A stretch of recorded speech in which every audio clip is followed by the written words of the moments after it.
शर्त के अनुसार मैं अमृत ले आया बड़ी। अब आप सबसे पहले मेरी मां को और मुझे दास्ता से मुक्त कर दीजिए और फिर अमृत स्वीकार कीजिए।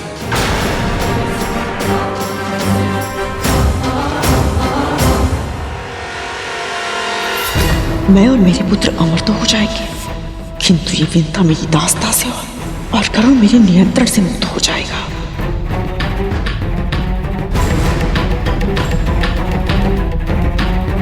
यदि अमृत मिलने के पश्चात भी कद्रुन विंता और गरुड़ को दास्ता से मुक्त नहीं किया तो मुझे स्वयं हस्तक्षेप करना होगा।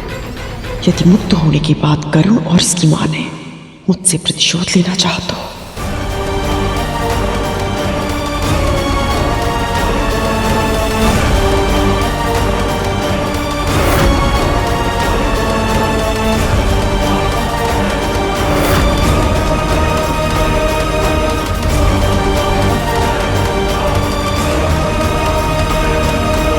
ये क्या हो गया है मां को? शिव जी ने एक यज्ञ के फलस्वरूप मुझे ये माला दी थी। इसे जो धारण करेगा उसे ऐसी प्रतापी संतान प्राप्त होगी जिसके नाम और यश की कीर्ति समस्त ब्रह्मांड में फैलेगी। भगवान विष्णु के प्रताप से होने वाली आपकी संतान का वर्चस्व संपूर्ण आकाश में स्थापित होगा। महाबुद्धिमान, महाबलवान, आकाश का इंद्र कहलाएगा वो, आकाश का इंद्र कहलाएगा वो। उसका जन्म महान उद्देश्यों के लिए हुआ है और उसमें से सबसे बड़ा उद्देश्य है उसकी मां को दास्तां से मुक्त कराना। जो बीज आज आप बोएंगी कल वही वृक्ष बनेगा और अभी भी समय है देवी कद्रुन, देवी विंता और उनके पुत्र को कष्ट देने का पाप मत कीजिए।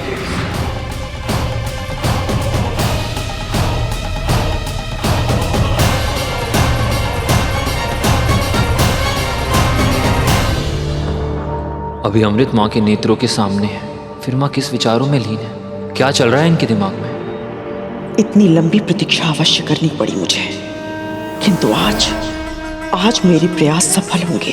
अपने स्वामी और अनेक ऋषि महर्षि द्वारा बार बार हर पग पर कितना अपमान सहा है मैंने, पर अब मेरे पुत्र अमृत पीकर अमर हो जाएंगे और फिर पूरा करेंगे वो सब जो मैंने इनके जन्म से पहले देखा था। विंता ही नहीं, दीति और अदिति के पुत्रों को भी मेरे सामने सर झुकाना होगा। सदैव सदैव के लिए जीत जाऊंगी मैं। चारों दिशाओं में मेरे ही नाम की जय जयकार होगी। खड्गेन आक्रम्य भुंजीता, खड्गेन आक्रम्य भुंजीता, वीर भोग्या वसुंधरा, वीर भोग्य वसुंधरा। माँ, क्या हो गया है आपको? आप कुछ कहती क्यों नहीं?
वो शर्त आप जीती थी माँ, फिर भी आपने उनकी दासी बनना स्वीकार क्यों किया?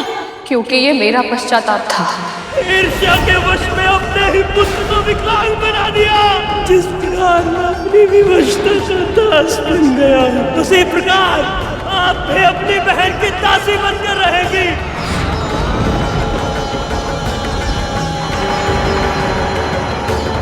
तेरी माँ अपने प्राण त्याग देगी, पर अपना धर्म कभी नहीं त्यागेगी और ना ही अपना वचन तोड़ेगी।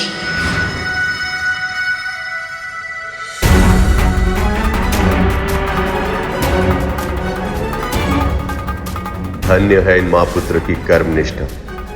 अपने वचन को अपना धर्म बनाकर दास्तां को इस प्रकार स्वीकार किया कि अब इनके पैर अपने स्थान को छोड़कर आगे नहीं बढ़ पा रहे। इन्हें विश्वास ही नहीं हो रहा कि ये दास्तां से मुक्त होने वाले हैं।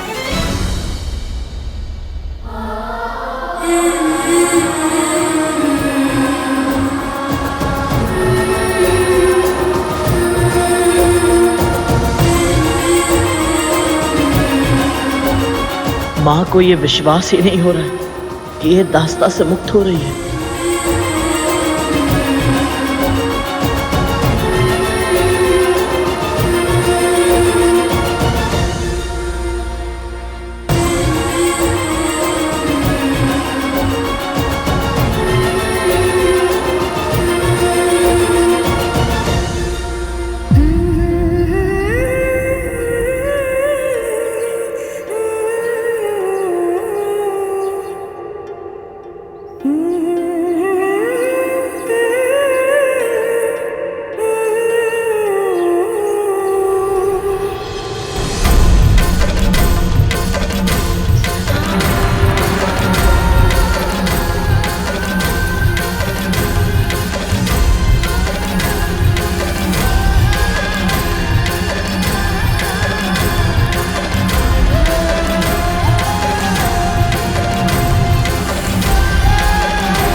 मैं महर्षि कश्यप की पत्नी विंता जीवन भर के लिए अपनी बहन कद्रू की दास्तां स्वीकार करती हूँ।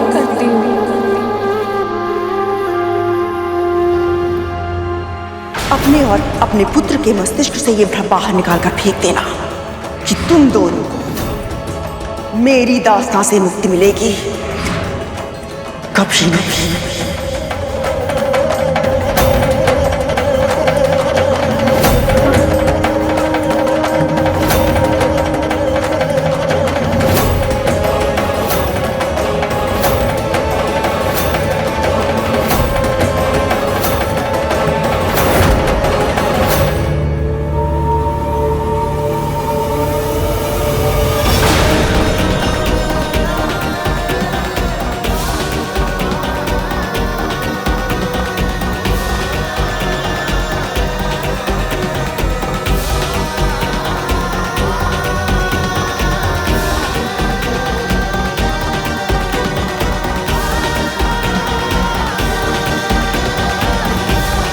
प्रभु विष्णु तुझे अमृत नागों को सौंपने कभी नहीं देंगे, और ऐसे में यदि वही तेरे सामने आ गए तो आपके लिए मैं उनसे भी टकरा जाऊंगा माँ।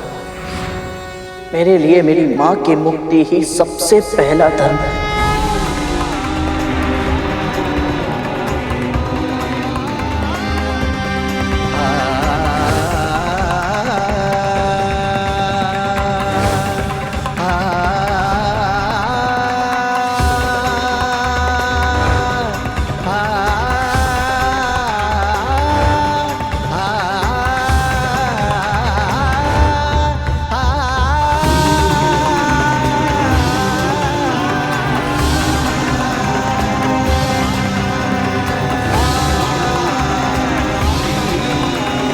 मैं कश्यप पत्नी कद्रू महेश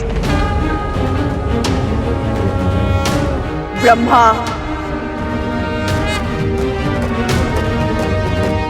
विष्णु पंचतत्व जल वायु अग्नि आकाश और पृथ्वी को अन्य सभी देवी देवताओं को साक्षी मानकर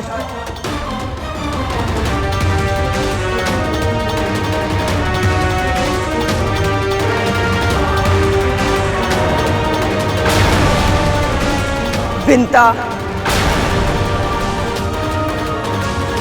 और उसके पुत्र गरुड़ को अपनी दास्ता के बंधन से मुक्त करती हूँ। अपनी दास्ता के बंधन से मुक्त करती हूँ। अपनी दास्ता के बंधन से मुक्त करती हूँ। अपनी दास्ता के बंधन से मुक्त करती हूँ। अपनी दास्ता के बंधन से मुक्त करती हूँ। अपनी दास्ता के बंधन से मुक्त करती हूँ।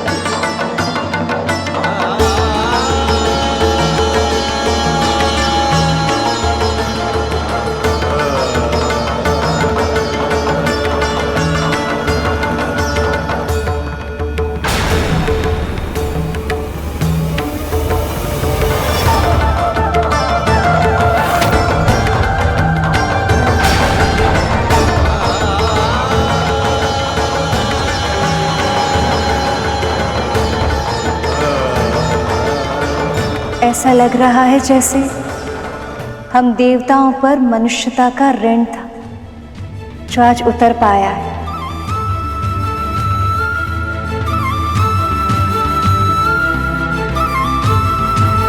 विनिता की बरसों की तपस्या आज पूरी हुई प्रभु।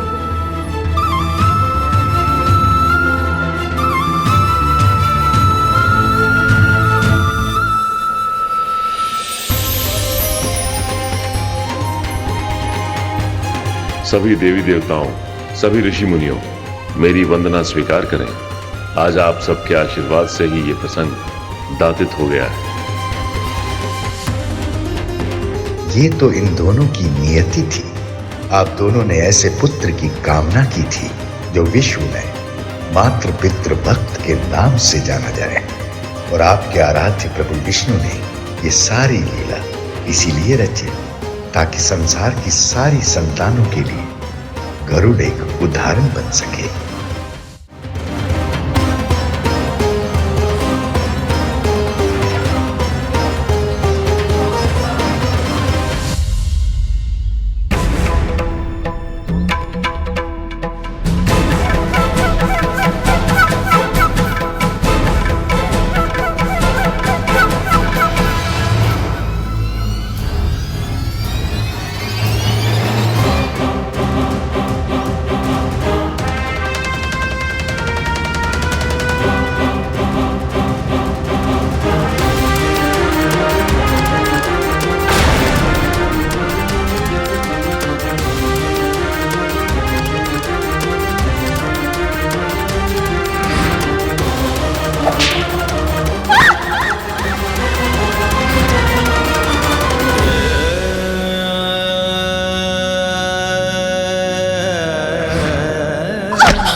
आज माँ को मुक्त करवा के गरुड़ ने मेरे श्राप से माँ को मुक्त कर दिया।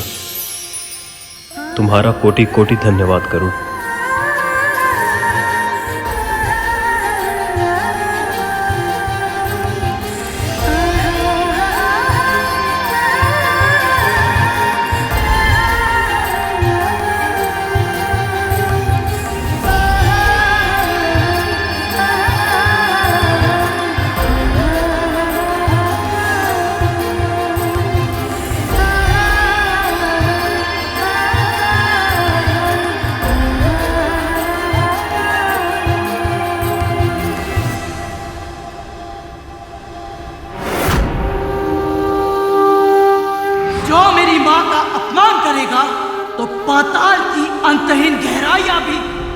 तुम सबको मुझसे बचा नहीं पाएगी। अब मेरे पुत्र अमर हो जाएंगे। अब हमें इस गरुड़ से या इन्हें मिले वरदानों से कोई भय नहीं होगा।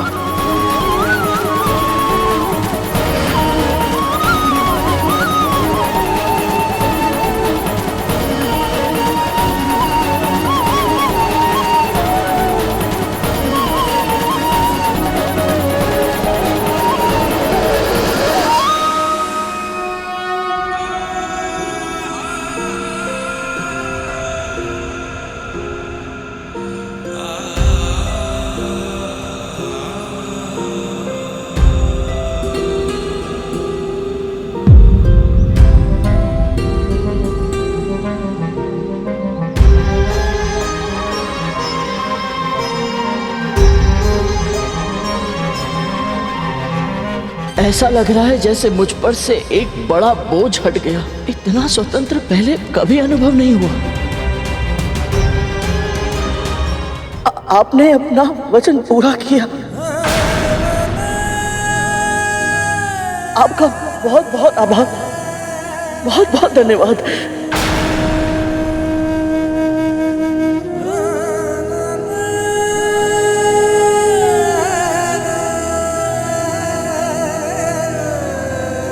मिल गई मुक्ति, हो गया प्रसन्न। अब ला कलश मुझे दे, कलश मुझे दे गरुड़। अब वचन तुझे पूरा करना है गरुड़। ला अमृत दे हमें। अमृत हमें दे गरुड़, हमें दे गरुड़। नहीं नहीं हमें अमृत, अमृत दे दे हमें, दे अमृत। गरुड़ गरुड़ अमृत दे हमें। गरुड़ अमृत मुझे दे, मैं इसका पहले पान करूंगा। मैं पान करूंगा पहले इसका। नहीं नहीं मुझे दे, मैं पान करूंगा। गरुड़ अमृत इधर दे, गरुड़ अमृत मुझे दे। गरुड़ अब तो तू और तेरी मां मुक्त हो गए हैं ना। बस मेरी एकमात्र इच्छा पूरी कर दे, अमृत दे दे मुझे।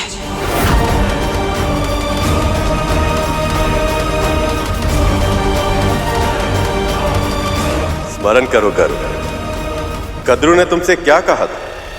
जिस पल तू मेरे नेत्रों के समक्ष अमृत लाकर रखेगा, बस उसी पल तुझे और तेरी मां को अपनी दासता के बंधन से सदैव सदैव के लिए मुक्त कर दूंगी मैं। तो बस फिर यही तो करना। अमृत को ले जाकर कद्रू के सामने रख दो और स्वयं को और अपनी मां को मुक्ति दिला दो। एक बार गरुड़ और देवी विंता को मुक्ति मिल जाए तो आपको क्या करना है देवता, ये तो आप जानते ही। मां, खुशा के दास की चटाई चाहिए होगी। अमृत को भूमि पर रखना उचित नहीं है ना।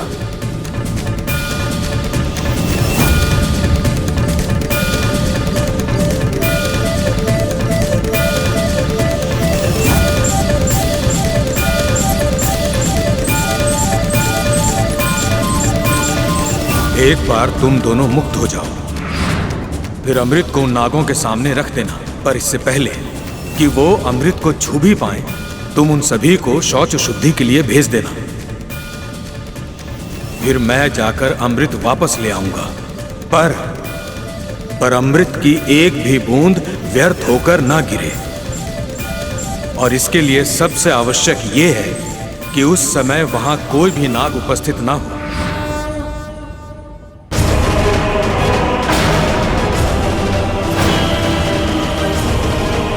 आपने ये तो बता दिया इंद्रदेव कि क्या करना है, परंतु कैसे करना है ये नहीं बताया। बड़ी माँ और ये सभी नाग अमृत के लिए बहुत आतुर हैं।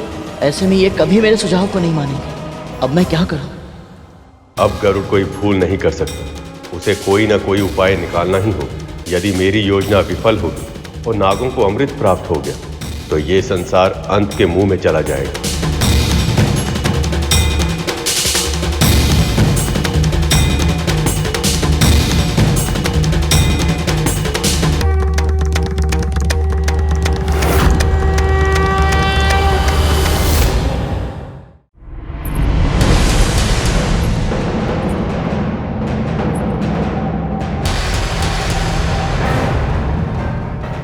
क्या करने का प्रयत्न कर रहा है?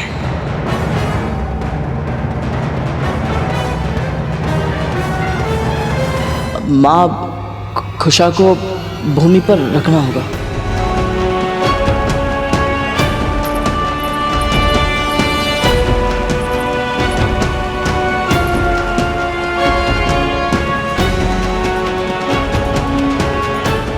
गरुड़ अपने अंश से नागों को रोकने का अच्छा प्रयास कर रहा है, बस वो प्रभु की योजना को पूर्ण करने में सफल हो जाए।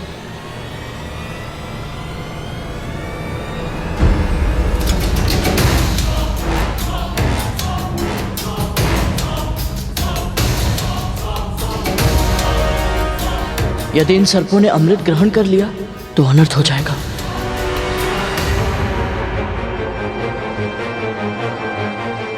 इनकी इतनी महत्वाकांक्षा है कि अमर होने के पश्चात ये सारे लोक पर आक्रमण कर उन पर शासन करेंगे। कैसे रोकूं इन्हें?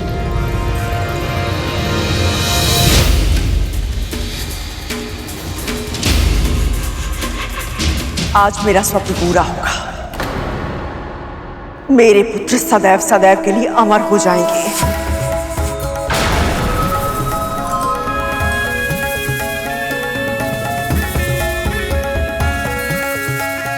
रुक जाइए, रुक जाइए।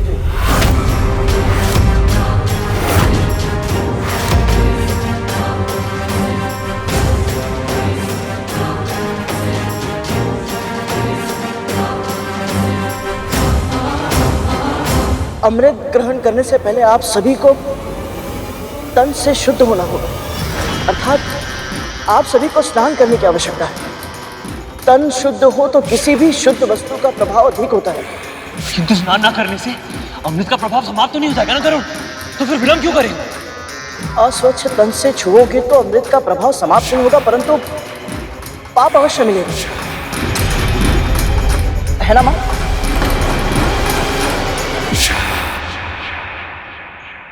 गरुड़ ये सब जानबूझकर कर रहा है।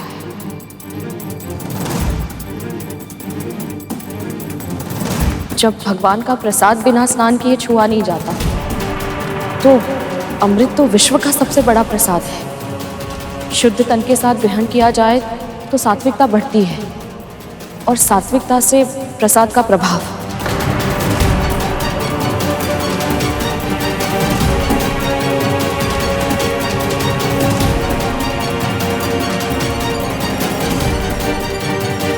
विंता सही कह रही है। शुद्धिकरण करके ही अमृत ग्रहण करना होगा।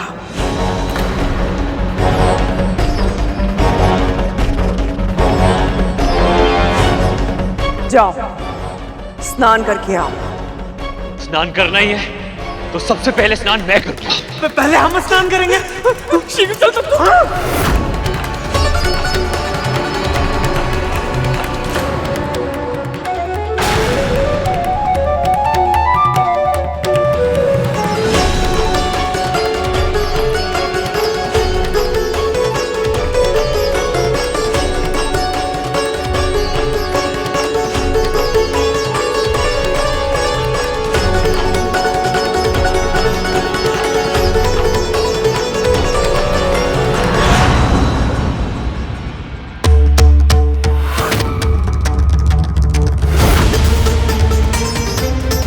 देवराज माँ,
अमृत कहाँ गया?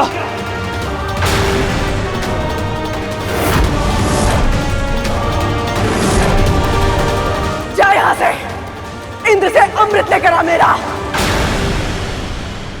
क्षमा कीजिए बड़ी माँ, परंतु आपकी आज्ञा का पालन मैं नहीं कर सकता।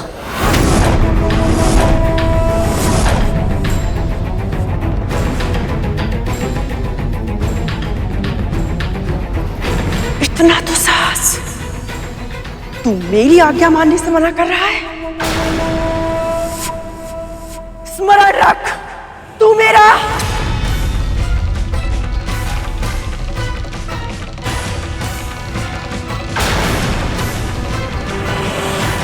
इसने हमारे साथ छल किया है मां। तू आज मैं ऐसे दंड दे के रहूंगा।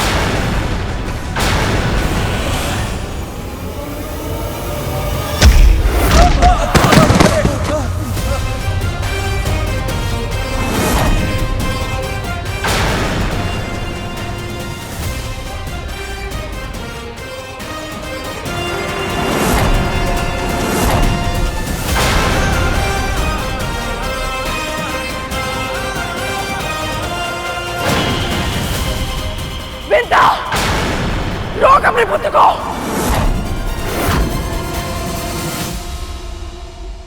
नहीं दीदी,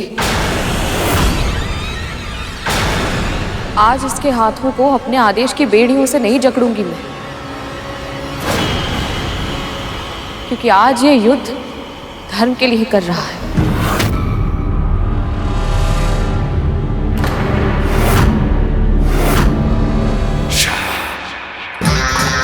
अमृत की बूंद अवश्य ये तब गिरी होगी जब कलश इस चटाई पर रखा गया था।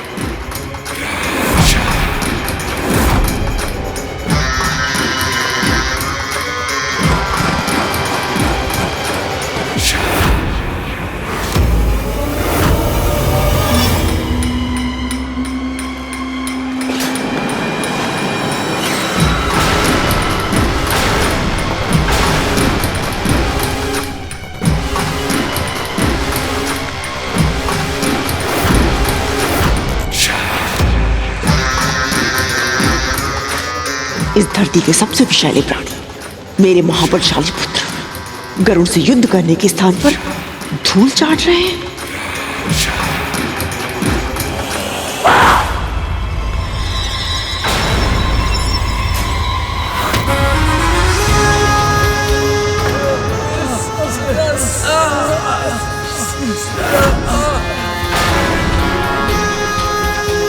तो ये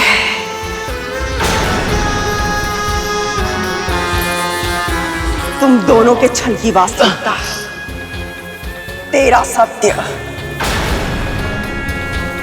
इतने समय तक तुम मुझसे स्वांग रचती रही कि जब तक मैं तुझे अपनी इच्छा से मुक्त नहीं करूंगी तब तक तू मेरी दासी बनी रहेगी। किंतु आज अपने पुत्र के माध्यम से तूने मेरे साथ छल किया।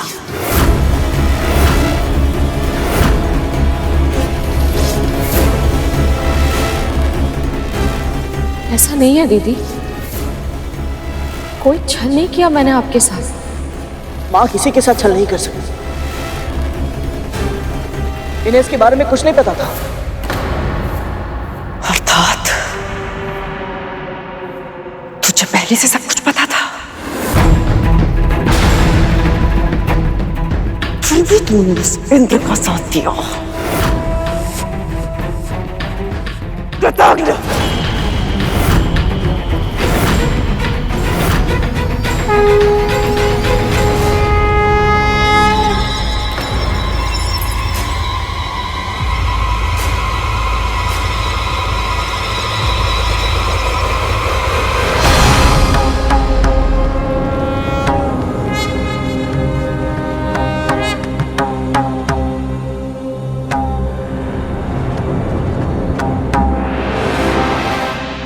मेरे भक्तों को पीड़ा पहुंचाने का विचार भी तुम्हारे मन में कैसे आया कद्रू?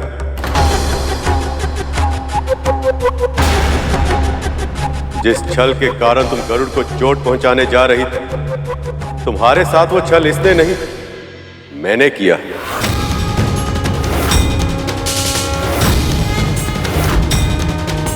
जैसे तुमने मेरी भक्त देवी विंता के साथ छल करके उन्हें अपनी दासी बनाया था, वैसे ही मैंने भी लीला करके इन्हें मुक्त करवाया। सोचा कि जब तुम अपनी नीति का प्रयोग अपने ऊपर होता हुआ देखोगे तो ये समझ पाओगे कि तुमने इन दोनों के साथ कितना अनुचित व्यवहार किया था।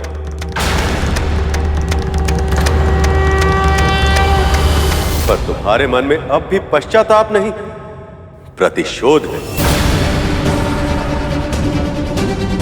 तुम्हें क्या लगता है कद्रू, यदि कोई वस्तु तुम्हें मैं ना था तो क्या तुम उसे अनाधिकार ले पाओगे?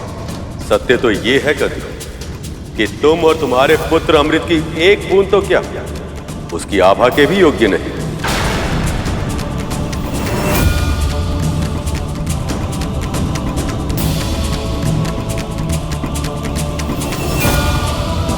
तभी तो जिस पवित्र कुशाघास पर अमृत को रखा गया था, उस पर पड़ी अमृत की आभा को चाटने के प्रयास में तुम्हारे पुत्रों की जीभ जल गई। इन विषैले नागों के लिए अमृत भी विष बन गया।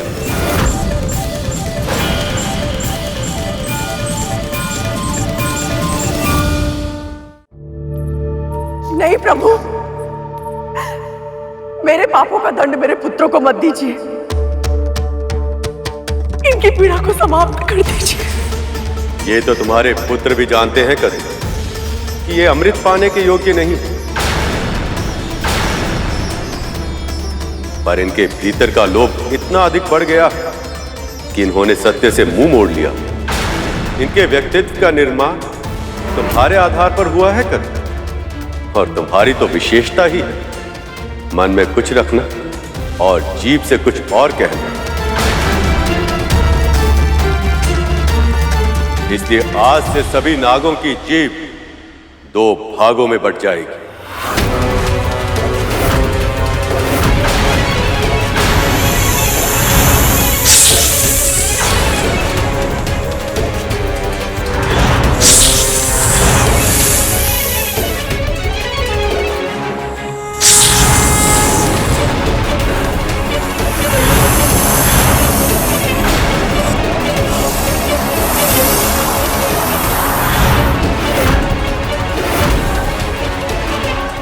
शेष,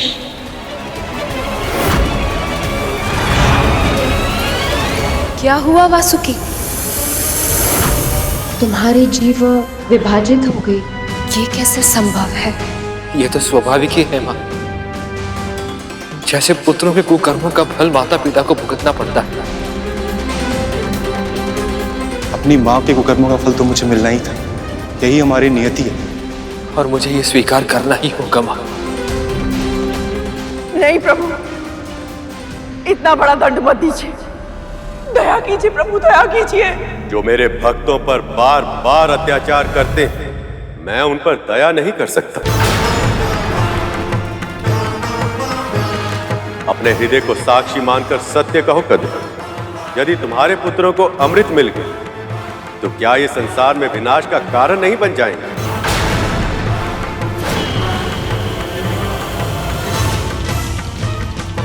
क्या ये अपने विष से अकारण ही प्राणियों की हत्या कर संसार का संतुलन नहीं बिगाड़ेंगे?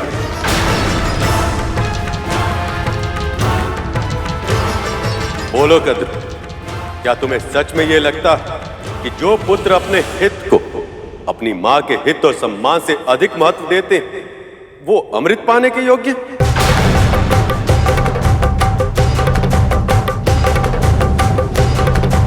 यदि नागों को अमृत मिल जाता और असुर अमृत छीनने के लिए नागों पर धावा बोल देते, क्या तुम्हारे पुत्र अमृत की रक्षा कर पाते?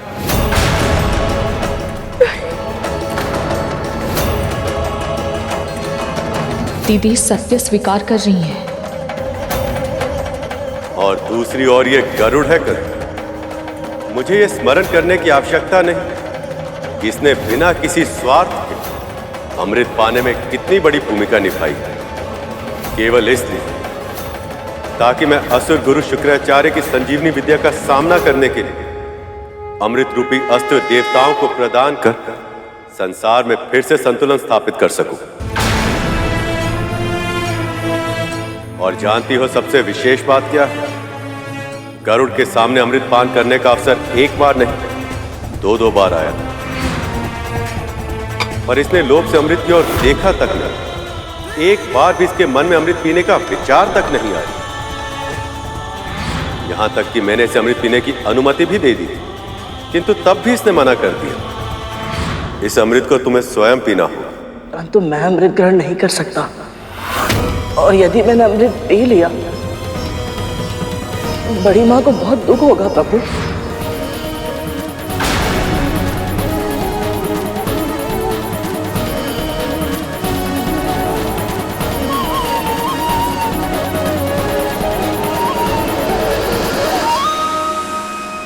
अब ये सब जानकर तुम ही बताओ कद्रू, यहां उपस्थित सभी प्राणियों में ऐसा कौन है जो अमृत पीने के लिए इससे भी अधिक योग्य है?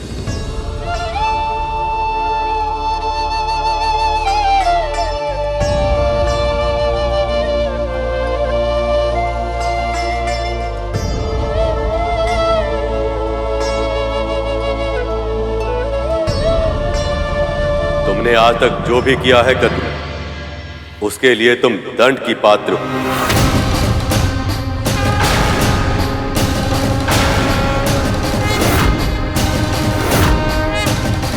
देवी विंता ने सदैव अपनी प्रार्थनाओं तुम्हारी और तुम्हारी संतानों की भलाई की विनती की, और इसी कारण से मैंने आज तक तुम्हें दंड नहीं दिया। पर जब तुमने गरुड़ को देवी विंता की मुक्ति के लिए अमृत लाने के लिए विवश किया, उसी समय तुम मेरे निर्णय के विरुद्ध चली गई। अमृत पाने के लिए तुमने जो पाप किया है कद्रू, उससे तुम्हारे पापों का कलश भर चुका है। और अब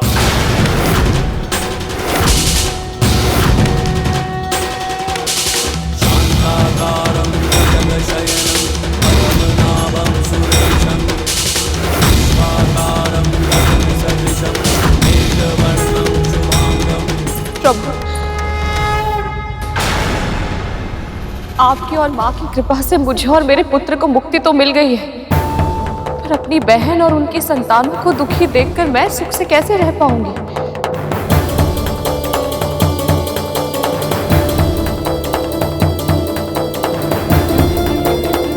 प्रभु, भूल तो किसी से भी हो सकती है, परंतु कोई भी भूल पश्चाताप से बड़ी नहीं होती। बड़ी माँ और मेरे भाइयों को पश्चाताप करने का एक अवसर दे दीजिए प्रभु, दया कीजिए।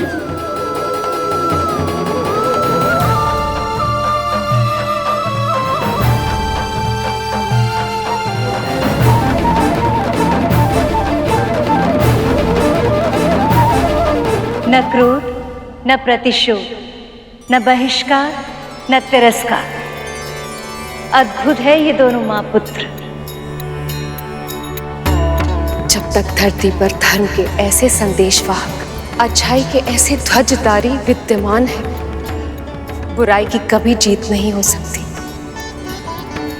आज गरुड़ और विंता केवल कद्रू की दास्ता से नहीं, आक्रोश और द्वेष से भी मुक्त हो गए।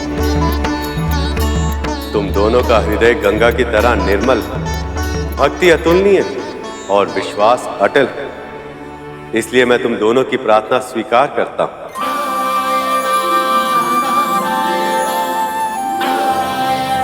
पर मैं ये भी चाहता हूं कि तुम सभी को सदैव ये स्मरण रहे कि तुम दंड पाने के ही योग्य हो, और संसार को भी सदैव ये स्मरण रहे कि किसी निर्दोष को सताकर, उसके साथ अनुचित व्यवहार कर कोई भी प्राणी सुख और शांति का जीवन व्यतीत नहीं कर सकता।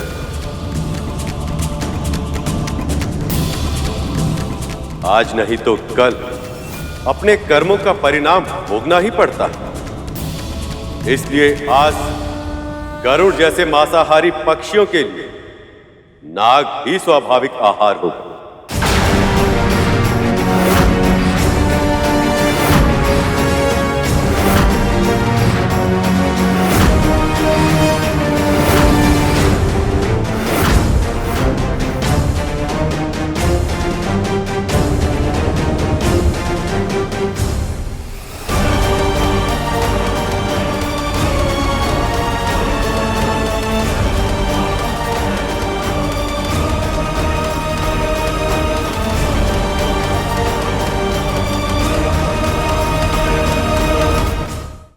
जिस प्रकार अब तक उसकी मां का जीवन तुम सबकी भय की छाया में बीता है, वैसे ही तुम सबको जीना होगा। जैसे ये आज तक तुम्हारी दया पर निर्भर रहे, वैसे ही अब तुम सभी को इनकी दया पर निर्भर रहना होगा।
देव, आप ये सब? ये तो मैं आपका आभार व्यक्त कर रही हूँ प्रभु।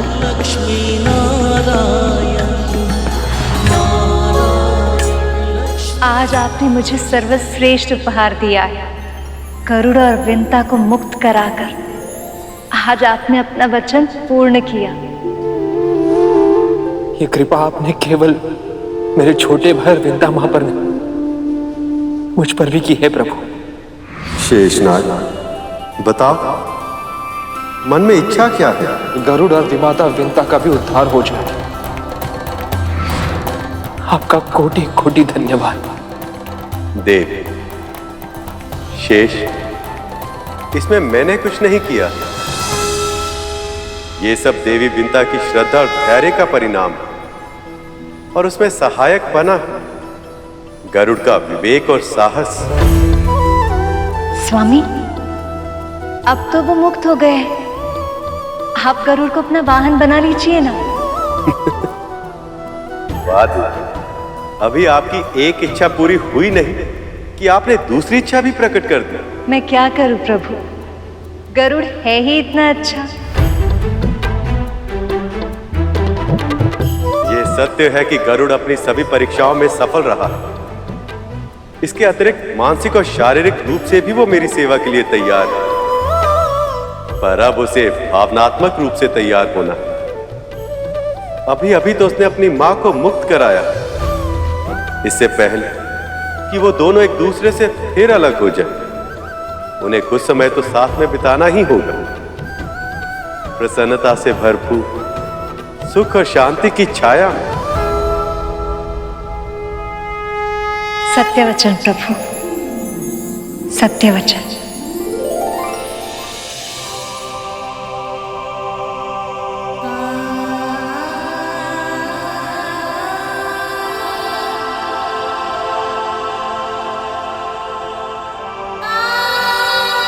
इस कुटिया के कण कण में कितनी स्मृतियां घुली हुई है ना मां, और उन सब में सबसे सुखद स्मृति है भगवान दत्तात्रेय की। दासत्व का जो दंश तुझे दिन प्रतिदिन दसता है, अब तुझे उस दासत्व से मुक्ति मिल जाएगी। उन्होंने यहाँ आना स्वीकार किया। कितने दिन इसी कुटिया में बिताए उन्होंने, और यही हमें वरदान भी दिया। और उनका वरदान फलीभूत हो गया। अब हम स्वतंत्र हैं मां।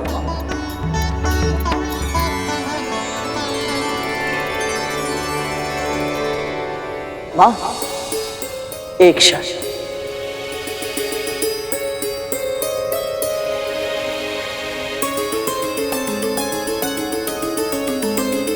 माता लक्ष्मी की ओर से ये उपहार आपके लिए मां।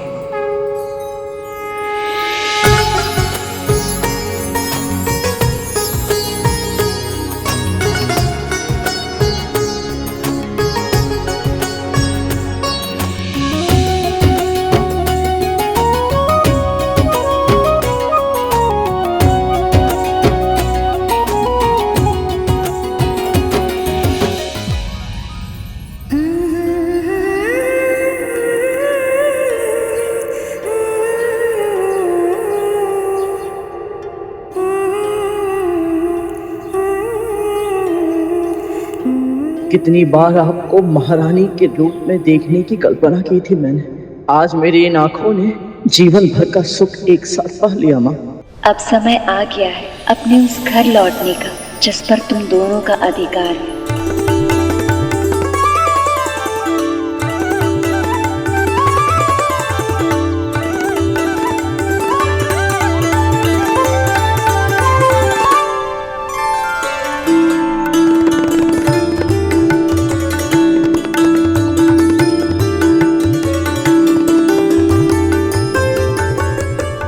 महारानी विंता की जय, राजकुमार गरुड़ की जय, महारानी विंता की जय, राजकुमार गरुड़ की जय, महारानी विंता की जय। आपके महल में आपका बहुत बहुत स्वागत है महारानी जी।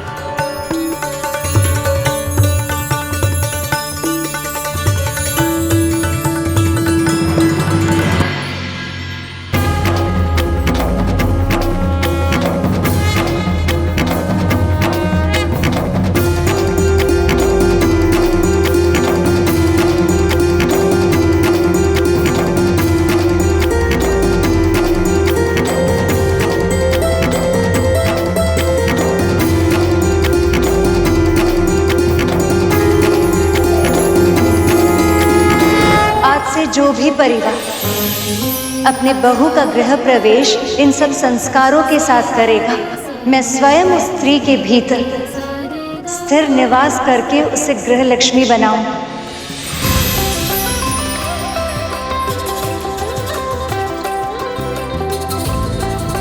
उसके शुभ हाथों से हल्दी के छाप उस घर के कष्ट और रोगों को मुक्त करेंगे।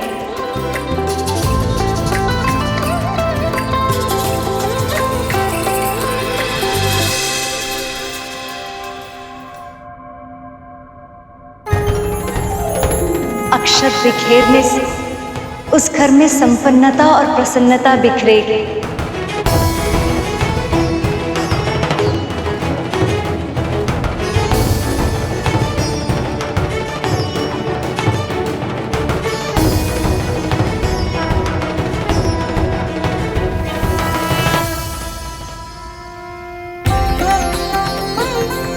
और आलते से रंगे हुए उसके पच्चे उस घर को धर्म और सफलता का मार्ग दिखाएंगे।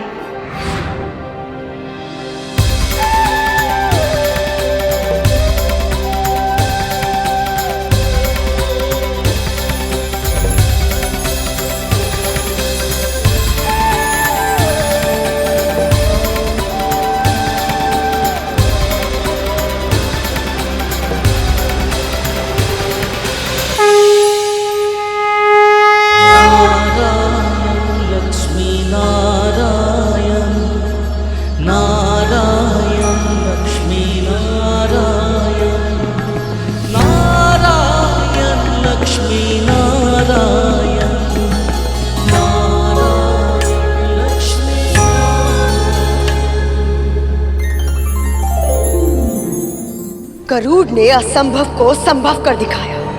उससे न केवल अपनी मां को और स्वयं को मुक्त करवाया बल्कि विष्णु से नागों को दंड दिलवाकर उनकी जीभ के 2 भाग भी करवा दिए। बस इतना ही पर्याप्त नहीं था, नागों को अपने जैसे मांसाहारी पक्षियों का आहार भी घोषित करवा दिया। विष्णु ने हमारे साथ भी छल किया है और कद्रू के साथ भी। हमें इसका प्रतिशोध लेना होगा बलि। लेंगे मां, इसका प्रतिशोध अवश्य लेंगे।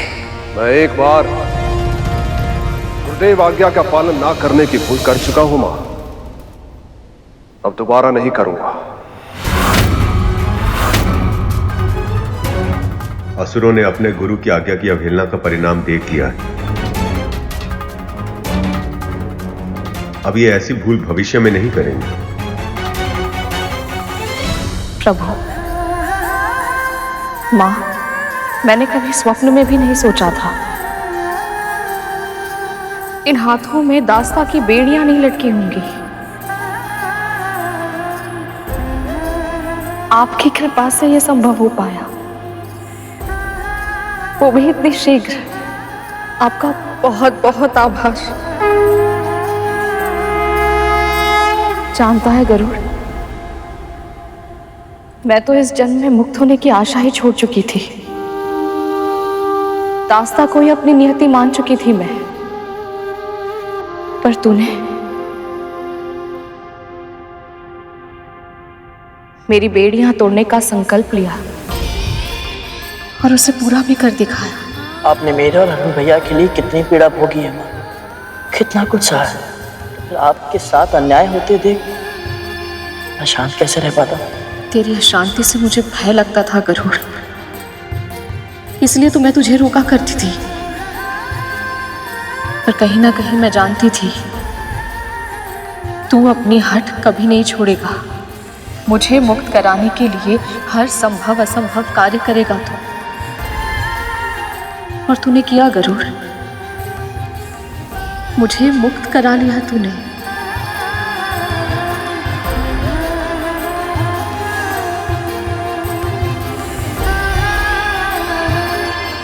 मैंने कुछ नहीं किया है, सब प्रभु विष्णु की इच्छा से ही हुआ। मैं तो केवल माध्यम बना, और सत्य तो ये है कि ये सब आपकी तपस्या का फल है माँ।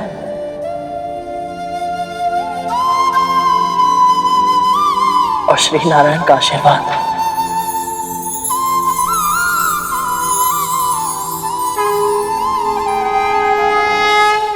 इससे कोई अंतर नहीं पड़ता कि नागों या अन्य प्राणियों के साथ क्या हुआ।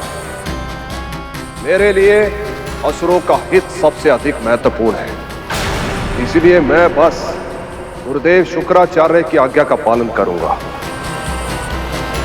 गुरु पर श्रद्धा ही सफलता की पहली सीढ़ी होती है महाराज। यदि आप मेरे सुझावों का पालन ऐसी ही श्रद्धा और दृढ़ता से करते रहे तो आपको न केवल अमृत प्राप्त होगा, इसके अतिरिक्त और भी बहुत कुछ प्राप्त होगा आपको।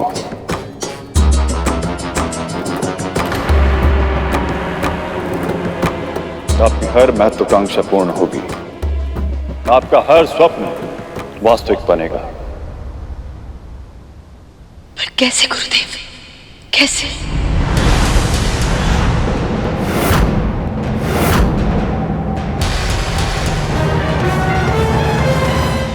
इस प्रसन्नता के अवसर पर भी तुझे स्मरण है कि जो हुआ है वो मेरे प्रभु की इच्छा और कृपा से ही हुआ है। मुझे तुझ पर और तेरी विनम्रता पर गर्व है गरुड़।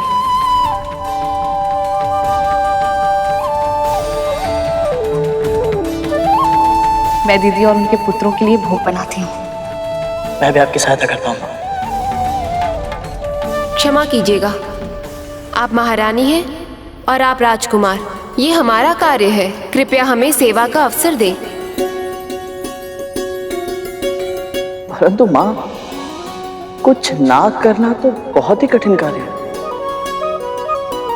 जीवन की इस नई व्यवस्था से तालमेल बैठाने में समय लगेगा गरुड़।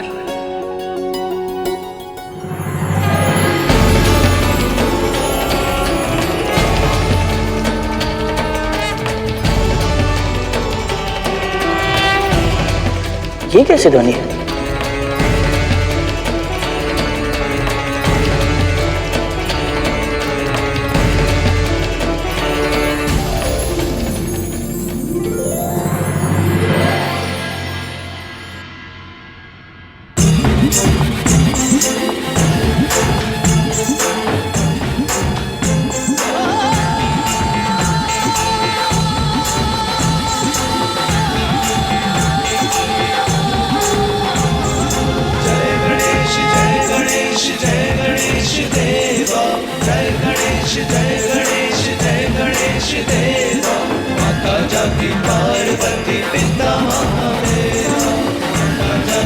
ये क्या हो रहा है माँ?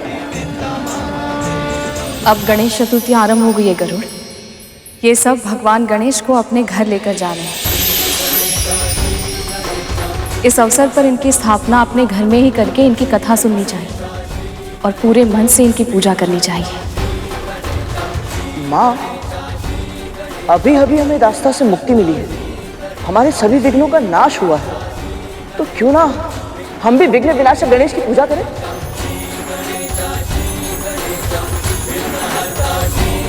ये तो बहुत ही उत्तम विचार है गरुड़। हमारे नए जीवन के लिए इससे उत्तम आरंभ और क्या हो सकता है। हम ऐसा ही करेंगे पुत्र।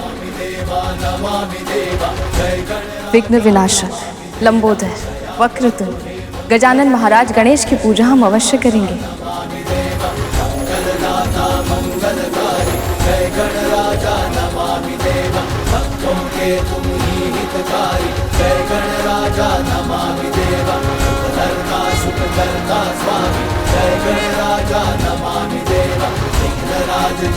मात्र गणेश जी की स्थापना के विचार से ही मन इतना प्रफुल्लित हो उठा, तो उनके आगमन पर क्या होगा?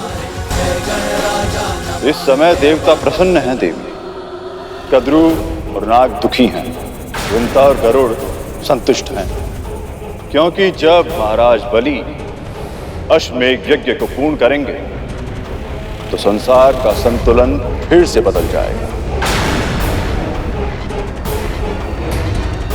भले ही आज विष्णु जीत गए हैं, किंतु जैसे ही महाराज बलि का यज्ञ पूर्ण होगा, तीनों लोकों पे उनका शासन होगा। त्रिभुवन के सुख, समृद्धि और ऐश्वर्य का हर साधन उनके पास होगा।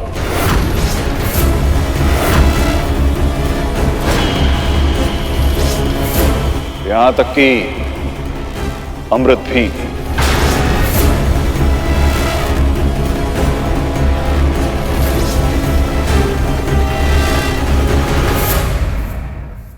गुरुदेव, आपकी सहायता के कारण ही न केवल गरुड़ हमें मुक्त करा पाया, बल्कि ऐसे अकल्पनीय कार्य करते समय धर्म का पालन भी कर पाया।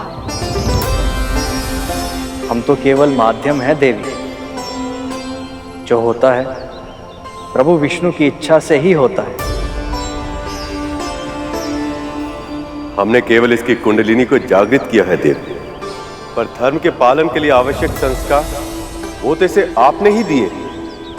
इसीलिए तो कहते हैं कि हर शिशु की पहली गुरु उसकी मां ही होती है।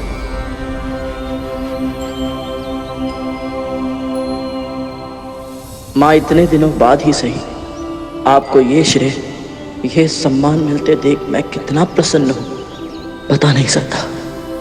गुरुदेव, आपके मार्गदर्शक के लिए बहुत बहुत धन्यवाद। परंतु एक विनती है आपसे।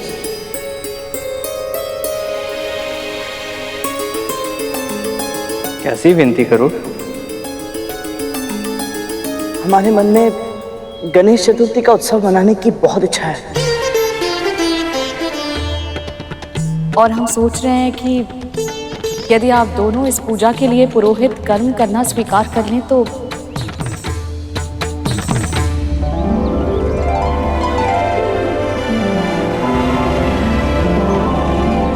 भगवान श्री गणेश की पूजा और कथा कहना, ये तो हमारा सौभाग्य होगा। हम ये पूजा अवश्य करेंगे।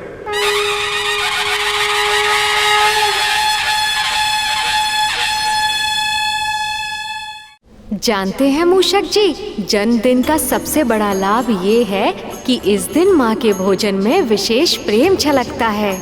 मैं ये जानने के लिए व्याकुल हूँ कि माँ आज क्या पका रही हैं, पर उन्होंने तो मुझे भीतर प्रवेश करने से ही मना किया हुआ है।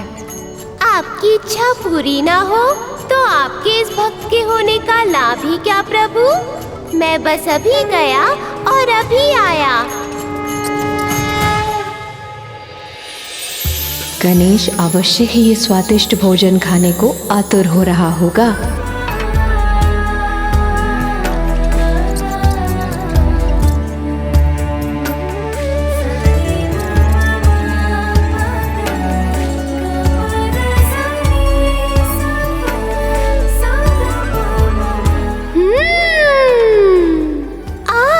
सुगंध तो बहुत लुभावनी है। देखना पड़ेगा कि क्या बना है और कैसा बना है। मूषक, अभी यहाँ तुम्हारी आवश्यकता नहीं है। चलो बाहर चलो। ये मूषक जी अभी तक आए क्यों नहीं? कहाँ रह गए? गणेश जी भ्राता। तुम्हारा गुप्तचर तो पकड़ा गया। माँ ने तुम्हारे भोजन के लिए क्या क्या तैयारी की है, ये सब समय से पहले जानने में आनंद ही क्या है। और वैसे भी धैर्य तो तुम्हें रखना ही पड़ेगा, क्योंकि जब तक सभी अतिथि नहीं आ जाते उत्सव आरंभ नहीं होगा। वो तो मैं जानता हूँ भ्राता, पर स्वयं पर नियंत्रण कैसे रखूं? माँ को इतनी तैयारियां करते देखकर मेरा मन प्रफुल्लित हो गया है और उस कारण और भी तीव्र भूख लग रही है। प्रभु, अंदर से बहुत ही स्वादिष्ट सुगंध आ रही थी। मैं स्वयं को रोक ही नहीं पा रहा था। तुम्हारा जन्मदिन केवल कैलाश पर्वत पे ही नहीं, पृथ्वी लोक के कोने कोने में बनाया जाएगा गणेश। जब तक यहाँ की तैयारियां पूर्ण नहीं हो जाती, तुम वहां का भ्रमण क्यों नहीं कराते? अरे वाह, ये तो बहुत उत्तम सुझाव है पिताश्री। चलिए मूषक जी। जी प्रभु।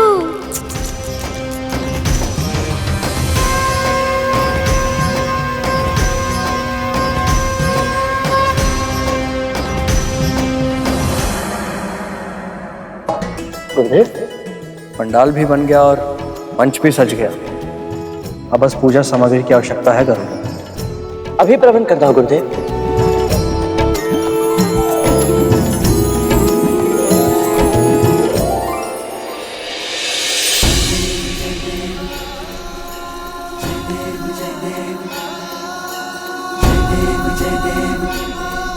कितनी शुभतापूर्ण आरंभ हो रहा है हमारे इस नए जीवन का। प्रभु गणेश की पूजा से अब हमारे जीवन के सारे विघ्न दूर हो जाएंगे।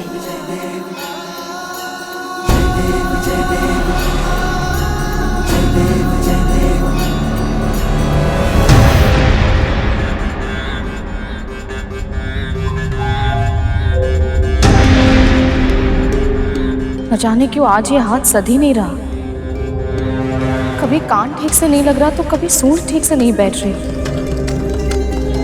हे गणपति, सहायता कीजिए। यदि मन में विचारों का प्रवाह इतनी तीव्र हो, तो हाथ कैसे सदेगा धीरे?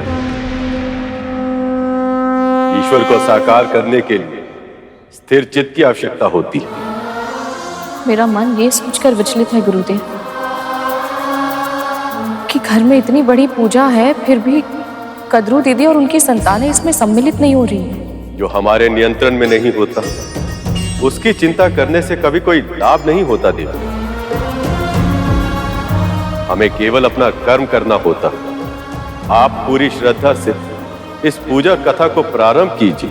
गणाधिपति की यदि इच्छा हुई तो तुम्हारी बहन कद्रू को उनका आशीर्वाद अवश्य मिलेगा।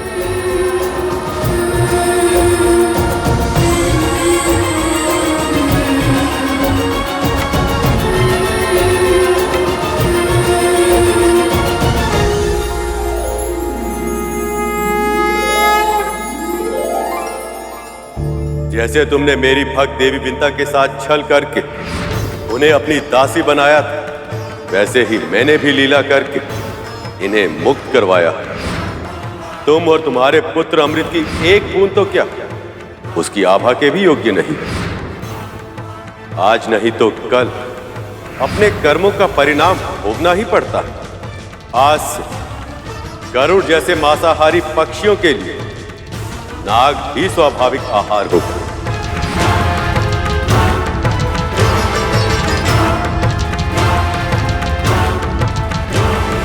महारानी, आपके मस्तक की पीड़ा के लिए औषधि का लेप।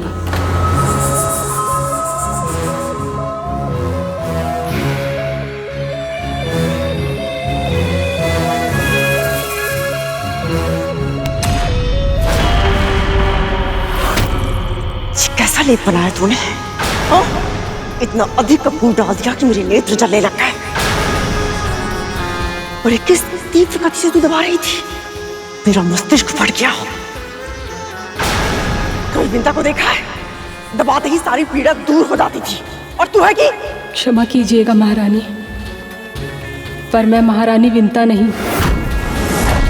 मैं चाहूं तो भी उनके जैसी नहीं बन सकती।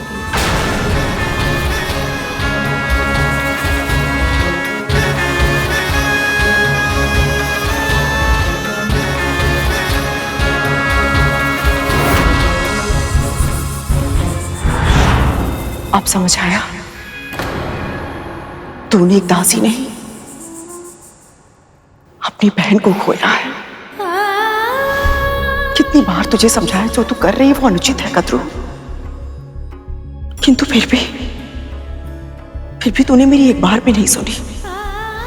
तूने वही किया जो तेरे मन ने कहा। किंतु कद्रू, अभी भी देर नहीं हुई है। विंता से क्षमा मांग ली और अपने बीच की दूरियों को सदा सदा के लिए समाप्त कर दे। भगवान गणेश की पूजा तुम दोनों के जीवन में नया अध्याय लेकर आएगी। यदि तू अपने पश्चाताप के जाल में नहीं फंसना चाहती है तो उठ और क्षमा मांग विंता से। उठ कद्रू। तुम्हें क्या लगता है मैंने जो कुछ भी किया उसके बाद वो मुझे क्षमा करेगी?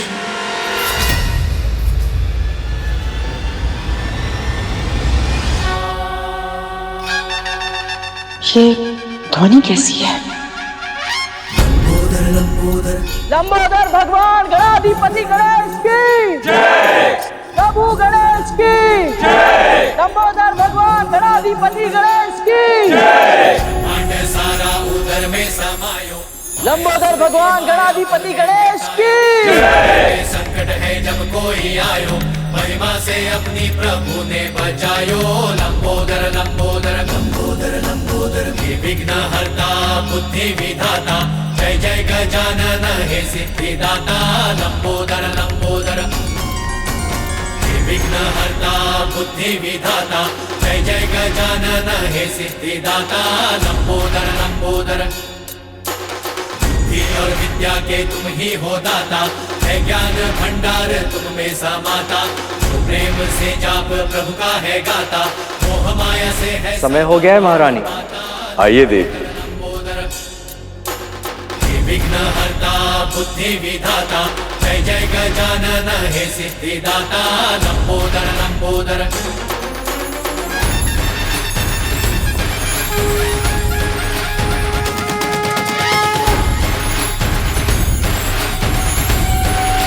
लंबोदर भगवान गणाधिपति गणेश की जय। मंगलमूर्ति देवा गणेशा, सर्वप्रथम ध्यावे तुझे ही हमेशा। पादपूर्ण मोदक के भोग लगावे, मनवांछित फल भक्त तुमसे है पावे। देवी, माँ गौरी के प्रतीक रूप में इस नारियल को वस्त्र और हल्दी कुमकुम लगा के यहाँ आसीन कीजिए। स्वर्ण मुकुट सोहे सरमूषक सवारी, मंगल करो जग का हे मंगलकारी। लंबोदर लंबोदर मंगलमूर्ति देवा गणेशा, सर्वप्रथम ध्यावे तुम्हें ही हमेशा। लंबोदर लंबोदर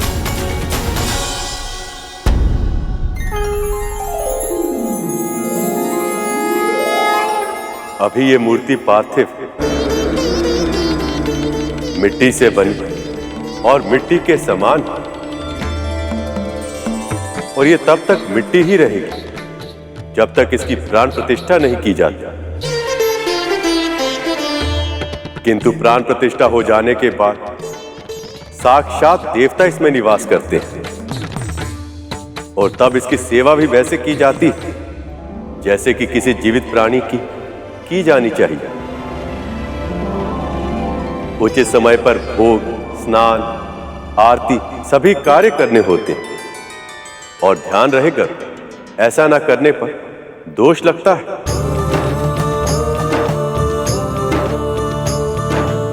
भगवान की सेवा करना तो परम सौभाग्य की बात है गुरुदेव। अब और प्रतीक्षा करना कठिन है। कृपया शीघ्र ही प्राण प्रतिष्ठा कर दीजिए।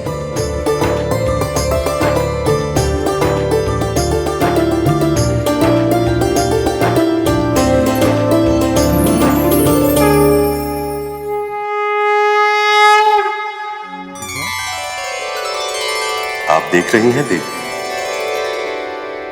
अपने जन्मदिन के अवसर पर आपके भांजे के मुख पर कितनी गहरी मुस्कान सजी।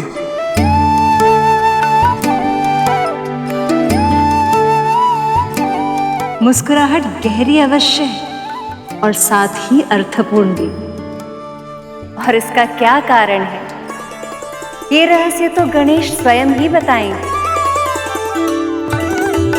भगवान की मुस्कुराहट का एक ही रहस्य होता है मामी श्री, भक्तों की प्रसन्नता।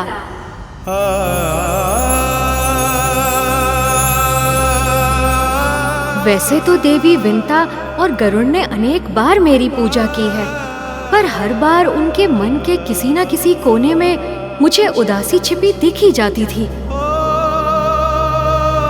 परंतु आज पहली बार दास्ता से मुक्त होने के बाद जब उन्होंने मुझे प्रणाम किया तो मुझे उनके भीतर के उल्लास का आभास हुआ मामी श्री। हम सब भी बहुत प्रसन्न हैं कि उन दोनों ने ये पूजा करने का निर्णय लिया है। इससे उनका वातावरण भी सात्विक होगा और उनके नए परिवार के साथ सामंजस्य स्थापित करने के लिए शक्ति भी मिलेगी।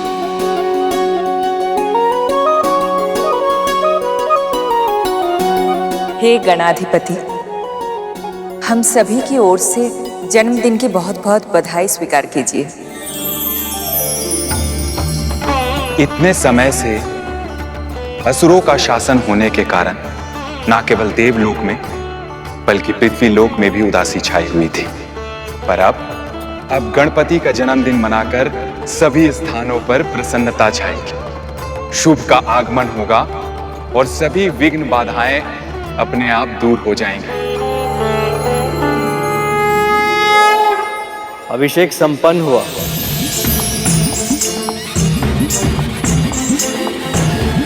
अब इसकी साज सज्जा कीजिए।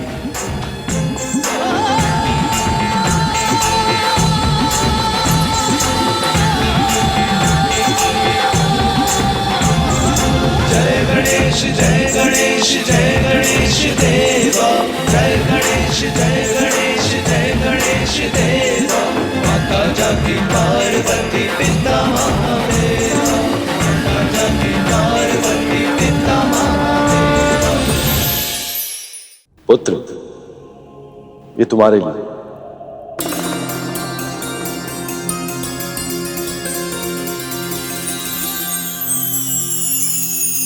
ये दुशाला संसार को सदैव स्मरण कराएगा कि किसी का सम्मान उसके पद और आयु से नहीं, उसके गुणों से होता है।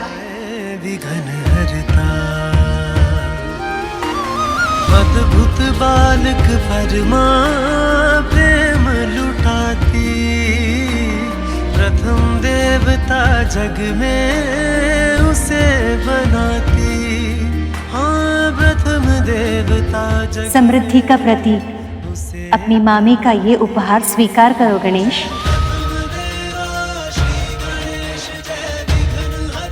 मेरी ओर से ये पुस्तक स्वीकार कीजिए, समस्त संसार के ज्ञान की स्रोत है।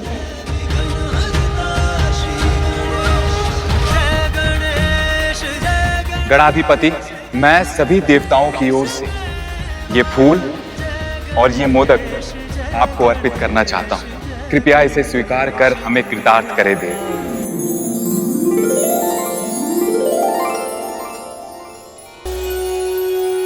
ये ले गणेश, तेरे प्रिय मोदक।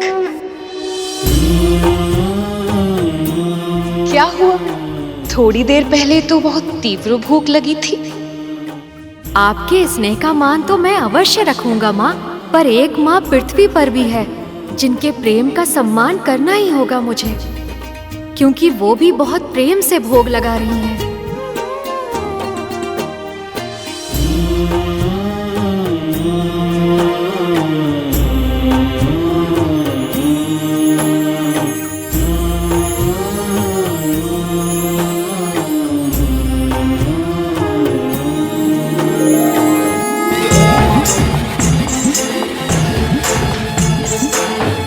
गणाधिपति ने आपका निमंत्रण स्वीकार कर लिया है देव। अब ये भोग प्रसाद बन चुका है। भक्त वत्सल महागणाधिपति गणेश की जय। भक्त वत्सल महागणाधिपति गणेश की जय। ले।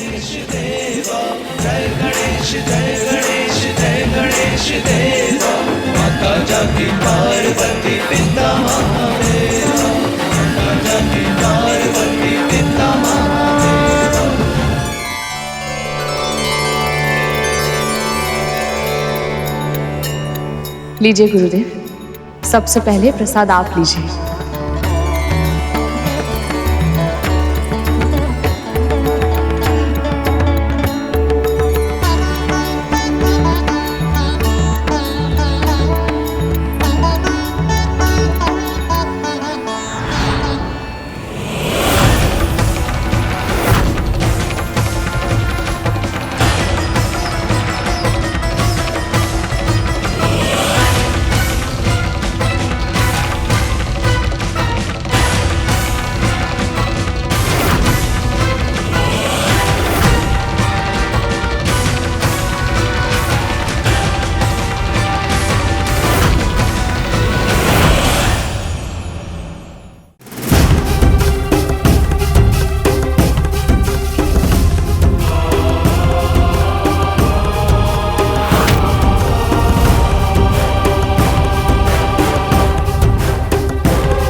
इतने वर्षों में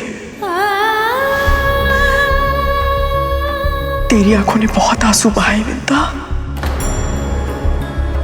अब अपने सारे आंसू मुझे दे दे।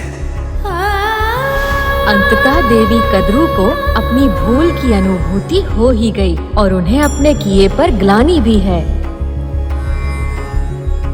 ऐसा मत कहिए दीदी, जो हुआ है वो प्रभु की इच्छा से ही हुआ है और आगे जो होगा प्रभु की इच्छा से ही होगा। आप जानती हैं दीदी, इस जगत में उनकी इच्छा के बिना एक पत्ता भी नहीं हिलता। इसलिए बीती हुई बातों का बुरा मानकर स्वयं को कष्ट मत दीजिए। तुझसे और गरुड़ से क्षमा पाए बिना मेरे लिए ऐसा करना संभव नहीं होगा विंता।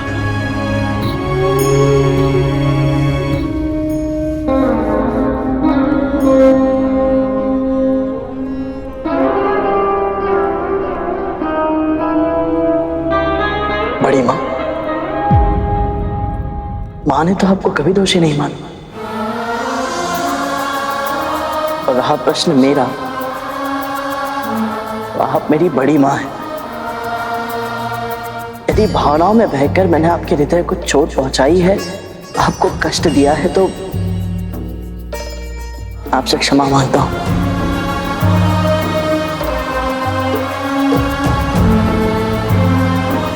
मैंने तेरे साथ इतना बुरा किया, रक्त संबंध की लाज नहीं रखी, तुझे अपना दास बनाया, अत्याचार किए, किंतु फिर भी तुम दोनों के मन में मेरे लिए दंड या प्रतिशोध तक की भावना तक नहीं है।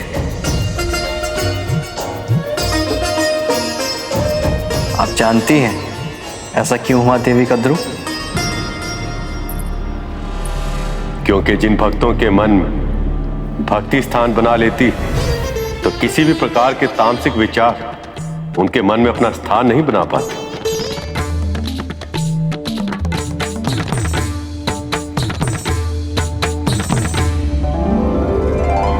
आइए दीदी।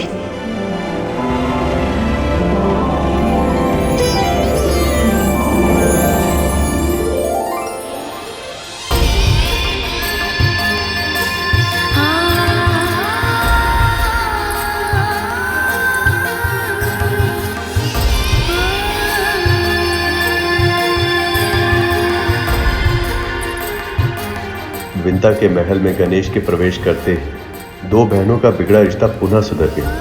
यही तो लीला है विघ्नहर्ता गणेश की। वो जीवन में आते ही जीवन के सारे कष्ट हर लेते हैं। सचमुच विंता का हृदय कितना बड़ा है। कद्रू ने उसके साथ कितना कुछ किया, फिर भी विंता ने बिना मन में कोई बैर रखे उसे क्षमा कर दिया।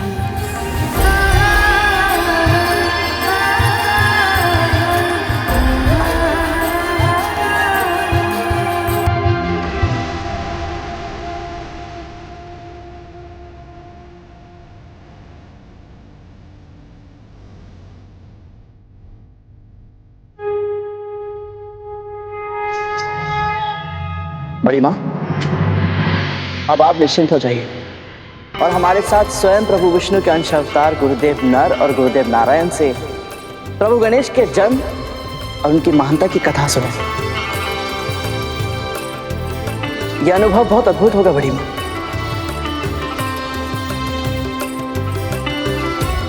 प्रभु, सुना आपने? स्वयं नर नारायण अर्थात भैया विष्णु के अंश अवतार मेरे पुत्र की कथा कह रहे हैं। सच मामाश्री, इससे उत्तम उपहार और कुछ हो ही नहीं सकता था।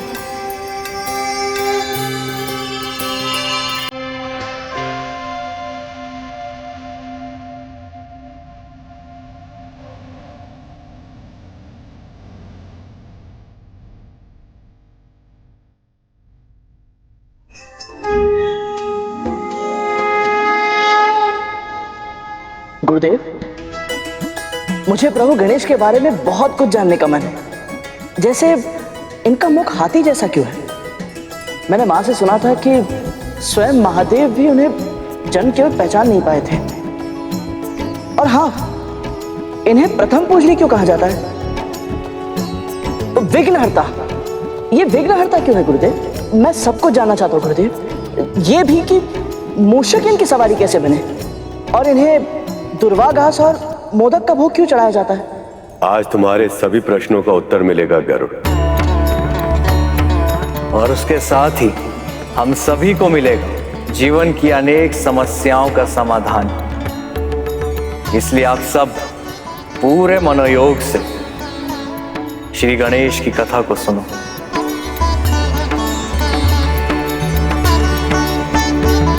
वास्तविकता में गणेश महागणपति अर्थात पर ब्रह्म शक्ति, जिससे समस्त संसार का संचालन होता है, हर युग में जन्म लेते हैं। और आज हम कथा कहेंगे पार्वती नंदन गजानन की, जिसका आरंभ गणेश के जन्म से बहुत पहले हुआ था। बहुत समय पहले? ये बात तो मुझे भी नहीं पता थी। समय को विभिन्न कल्पों में बांटा गया है। इस सृष्टि में अनेकों ब्रह्मांड हैं।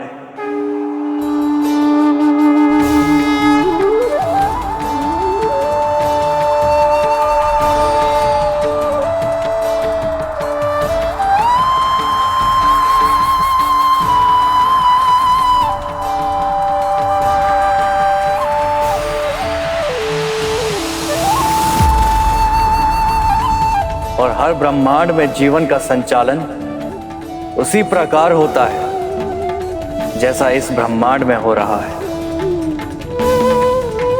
हर ब्रह्मांड में चल रहे कल्प किसी दूसरे ब्रह्मांड के कल्प से भिन्न होते हैं। अर्थात हर ब्रह्मांड की समय रेखा दूसरे ब्रह्मांड की समय रेखा से भिन्न होती है। जो एक ब्रह्मांड में समाप्त हो रहा होता है, वही दूसरे ब्रह्मांड में आरंभ हो रहा होता है।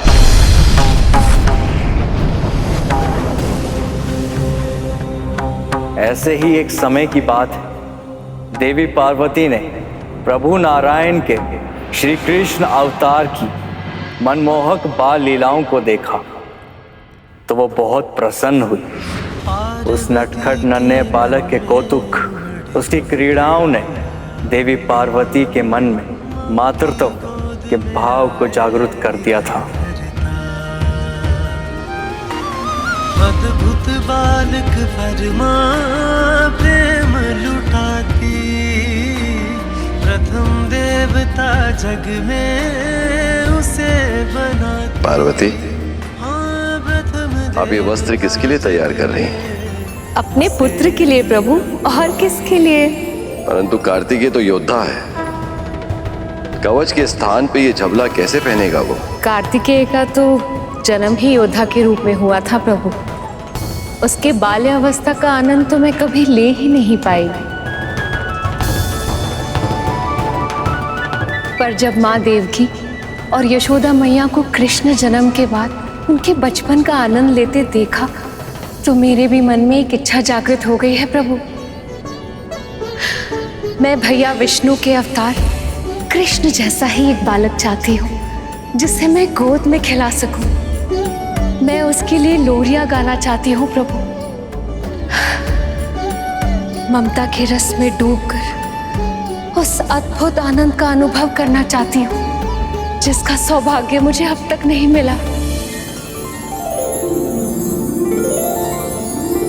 तब तो आपको पुण्य व्रत रखना होगा देवी। पुण्य व्रत पूर्ण करने से देवी पार्वती को मन चाहे संतान की प्राप्ति हो सकती है। पुण्य व्रत? आप अचानक से उदास क्यों हो गई देवी? जब मैं आपको पति के रूप में पाना चाहती थी तब मैंने आपके लिए 1 सहस्त्र वर्षों तक तपस्या की थी प्रभु।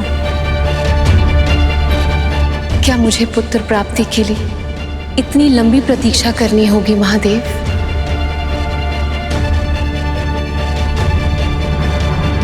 पुण्य एक बहुत ही महान व्रत है देवी, जिसे करने से आपके भैया विष्णु बहुत अधिक प्रसन्न होते हैं।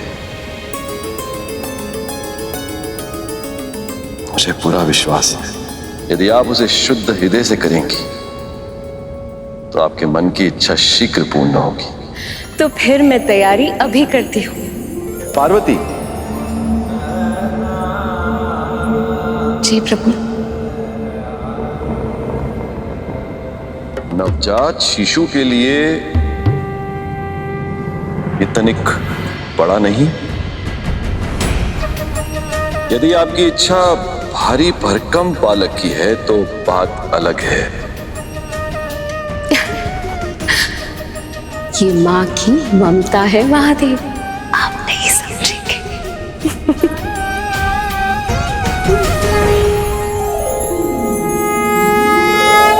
ओम नमः शिवाय। ओम नमः शिवाय। ओम नमः शिवाय। ओम नमः शिवाय। ओम नमः शिवाय। ओम नमः शिवाय। ओम नमः शिवाय। पर जहां जन्म होता है वहीं कहीं आसपास मृत्यु भी छिपी होती। हाथ लगा अपने समय की प्रतीक्षा करते हुए पाताल लोक में निवास कर रहे 2 असुर भाई, जो स्वभाव में बिल्कुल विपरीत थे, अपनी अपनी प्रवृत्ति के अनुसार अपनी स्वार्थ सिद्धि के लिए संसार का विनाश करने की तैयारी कर रहे थे। एक और मां पार्वती पुत्र प्राप्ति की कामना में व्रत करने जा रही थी और दूसरी ओर गजमुखासुर और गजासुर महादेव की घनघोर तपस्या कर रहे थे। ओम नमः शिवाय। ओम नमः शिवाय। सुखी और संतुष्ट जीवन जीने के लिए जितनी सांसारिक आवश्यकता होती है उससे कहीं अधिक समृद्ध थे दोनों असुर। गजमुखासुर को गंदी मिट्टी या कीचड़ में रहना और घोंगे जैसे प्राणियों को खाना अति प्रिय था, जबकि गजासुर को स्वर्ण से बहुत अधिक प्रेम थे। पर अपनी इच्छा अनुसार सब कुछ पाने के बाद वो दोनों संतुष्ट नहीं थे, क्योंकि वो अपनी तुलना इंद्र और अन्य देवताओं से करते रहते, स्वर्ग पर शासन करना चाहते थे। पर अपने प्रयासों में निरंतर पराजित होने के बाद उन्होंने महादेव को प्रसन्न करने का निश्चय किया।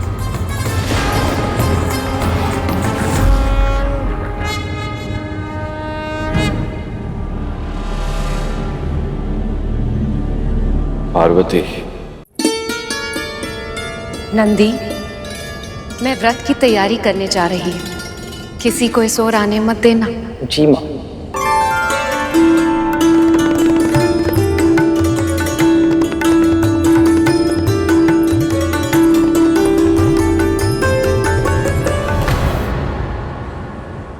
ओम नमो नारायणाय। ओम नमो नारायणाय। ये तो प्रभु हैं और वो इसी ओर आ रहे हैं। माता ने किसी को भी भीतर प्रवेश करने से रोकने का आदेश दिया था, किंतु मैं प्रभु को कैसे रोक सकता हूँ?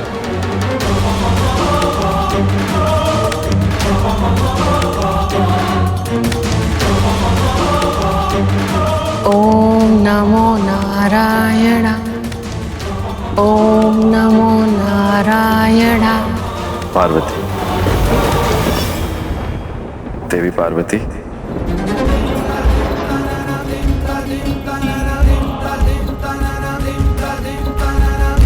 प्रभु आप?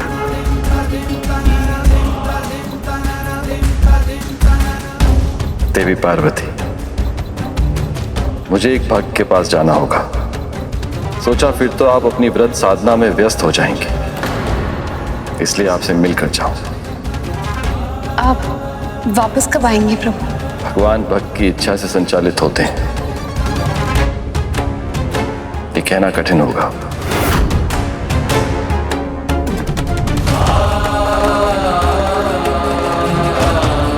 जब मेरी पूजा समाप्त होगी तो महादेव मेरे साथ नहीं होंगे। ऐसे में मुझे पुत्र कैसे प्राप्त होगा? नंदी, नंदी, मैंने मना किया था ना कि किसी को आने मत देना, फिर तुमने महादेव को अंदर क्यों आने दिया? माँ, मैं महादेव को कैसे मना कर सकता था? वो तो मेरे स्वामी हैं। महादेव नंदी के स्वामी हैं, सभी शिवगणों के स्वामी, इनके आराध्य, इनके अपने। तो फिर इस कैलाश पर कोई ऐसा भी तो होना चाहिए जो मेरा हो, मेरा अपना, जो केवल मेरी आज्ञा का पालन करे। उस समय देवी पार्वती को पता ही नहीं था कि उनकी ये इच्छा उनके पुत्र के प्राणों को संकट में डाल देगी।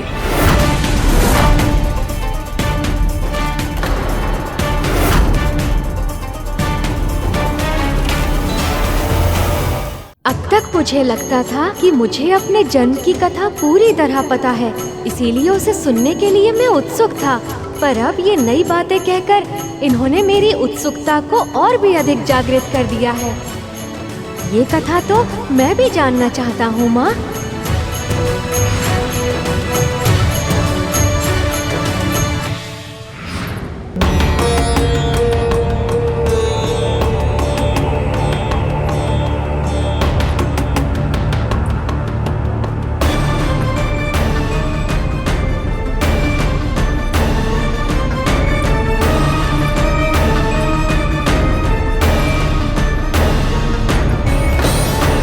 इतनी ऊंचाई पर्याप्त नहीं है, और ऊपर जाना होगा मुझे।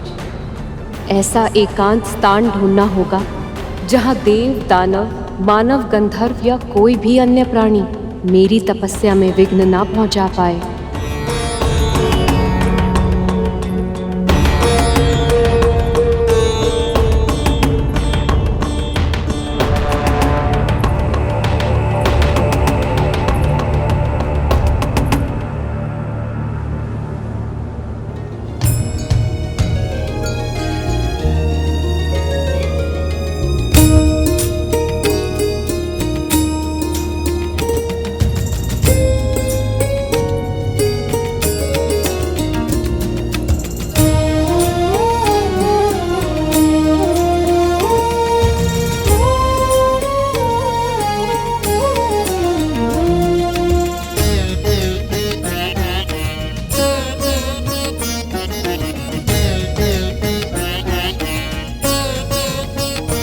ओम नमो नारायणाय। ओम नमः शिवाय। ओम नमः शिवाय।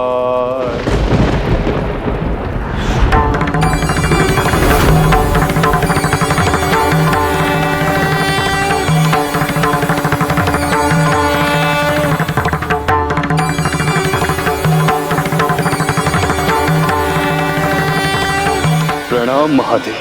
तुम्हारी तपस्या से मैं प्रसन्न हूं गजमुखासुर। मांगो, क्या वर चाहिए तुम्हें? अमरता के अतिरिक्त कुछ भी मांग सकते हो तुम।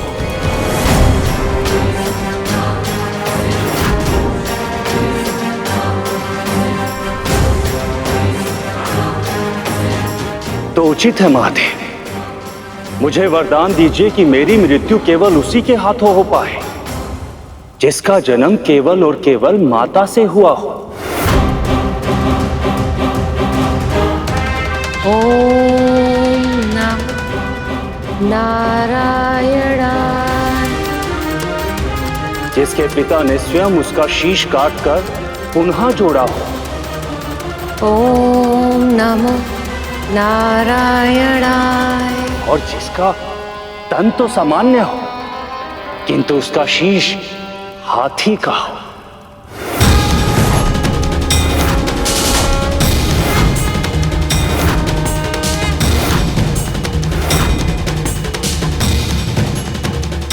ऐसा कोई प्राणी ना तो कभी जन्मा है और ना कभी जन्मेगा, अर्थात मैं सदा सदा के लिए अमर हो जाऊंगा।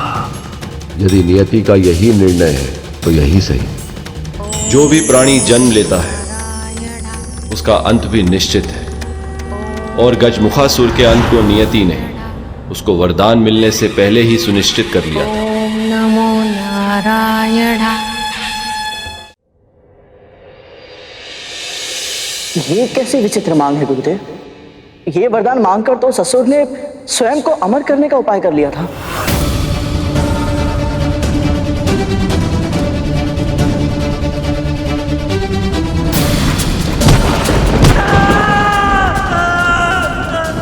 मैंने भूलवश अपने पुत्र का डिंब फोड़ा था। मेरी उस भूल का दंड अरुण आज तक भोग रहा है। माता पिता जब ना चाहते हुए भी अपनी संतानों को कष्ट दे बैठते हैं, उसकी पीड़ा कितनी अधिक होती है ये मैं समझ सकती हूँ। तो फिर ये उन असुरों की कैसी भक्ति थी जो अपने ही भगवान को इतना बड़ा कष्ट दे रही थी? प्रभु तो सब जानते थे गुरुदेव, फिर भी ऐसा वरदान क्यों दिया उन्होंने? क्योंकि वो भोलेनाथ हैं देव। उनके लिए सब एक समान है। देव दानव, मनुष्य गंधर्व, भूत पिशाच, पशु पक्षी, कभी किसी में कोई अंतर नहीं किया उन्होंने। उनके लिए सब उन्हीं की संतान है। और जब कोई एक संतान घनघोर तपस्या करके अपने पिता से कुछ मांगती तो वो उसे देने में विवश हो ही जाते हैं।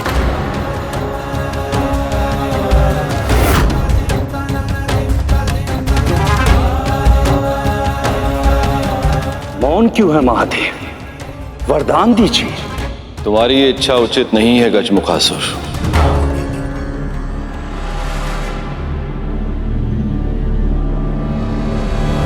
परंतु तुम्हें तुम्हारी तपस्या का फल अवश्य प्राप्त होगा।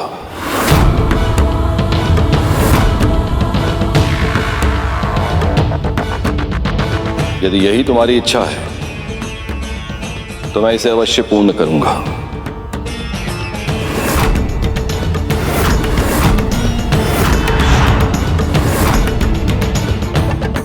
महादेव की जय हो। धन्यवाद महादेव। स्मरण रखना, ऐसा असाधारण वरदान मांगकर तुमने अभूतपूर्व शक्ति प्राप्त कर ली है, जिसकी सहायता से तुम किसी का भी दमन कर सकते हो, किसी पर भी शासन कर सकते हो।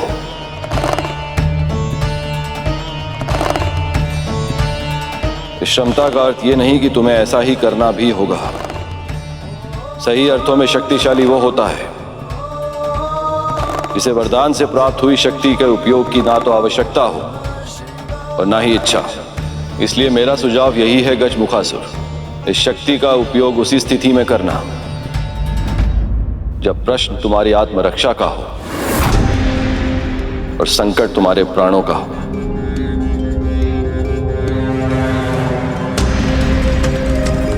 मैं स्मरण रखूंगा महादेव।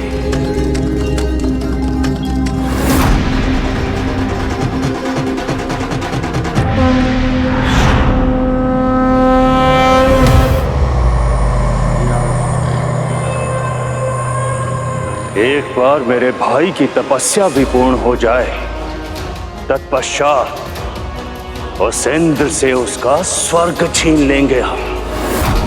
ओम नमः शिवाय। गजमुखासुर और गजासुर ओम नमः शिवाय। शासन करेंगे स्वर्ग पर। ओम नमः शिवाय। ओम नमः शिवाय। ओम नमः शिवाय। महादेव गजमुखासुर को वरदान देने के बाद जब कैलाश लौटे तो उन्हें पता चला मां पार्वती तपस्या करने के लिए कैलाश से दूर चली गई ताकि उनकी तपस्या में कोई बाधा ना आए। ये सुनकर उनके मन का उत्साह फीका पड़ गया। वो जानते थे पुत्र कामना के लिए किए जाने वाले व्रत को पूरा करने में समय लगेगा और देवी पार्वती के बिना महादेव को कैलाश सूना लगने लगा।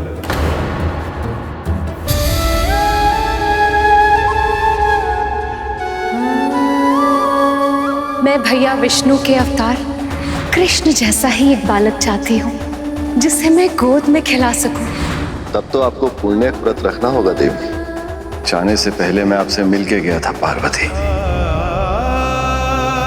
आप भी जाने से पूर्ण एक बार मिल तो लेती। ओम नमो नारायणाय। ओम नमो नारायणाय।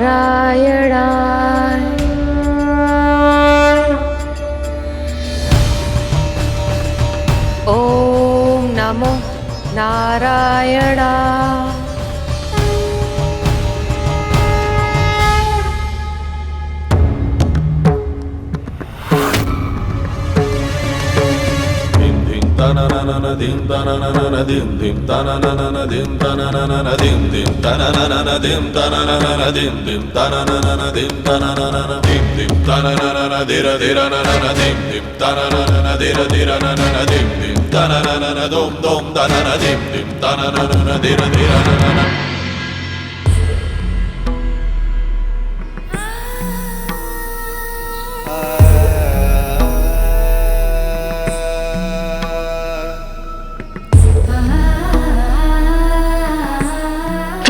आप क्यों कष्ट कर रहे हैं?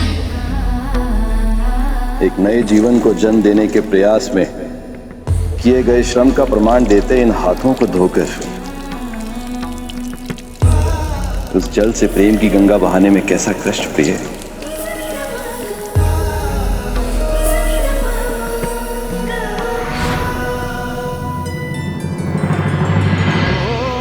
हे प्रिय, आपसे विरह के कारण यह प्रकृति भी उदास है और इसी प्रकार मेरा मन बहुत विचलित हो रहा है। ओम नमो नारायणाय। ओम नमो नारायणाय।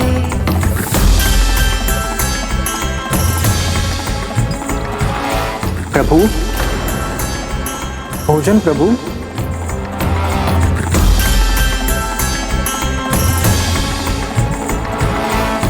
भूख नहीं है नंदी।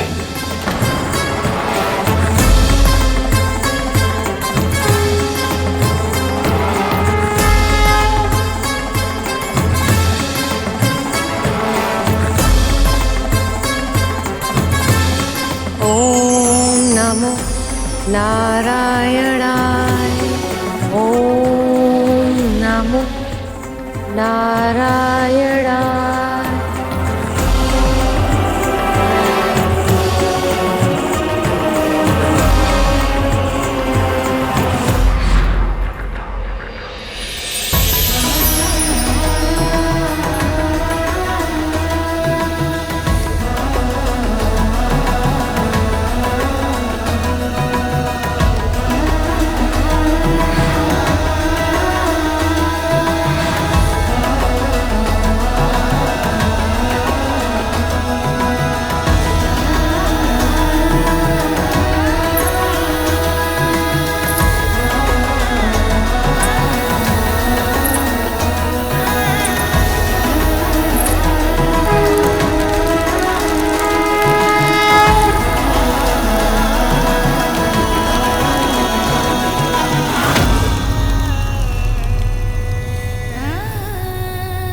प्रिय प्रिय प्रिय प्रिय।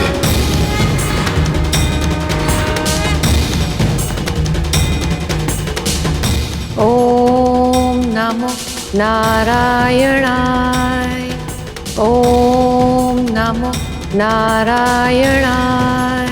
ओम नमो नारायणाय। ओम नमो नारायणाय। ओम नमो नारायणाय। बहन पार्वती,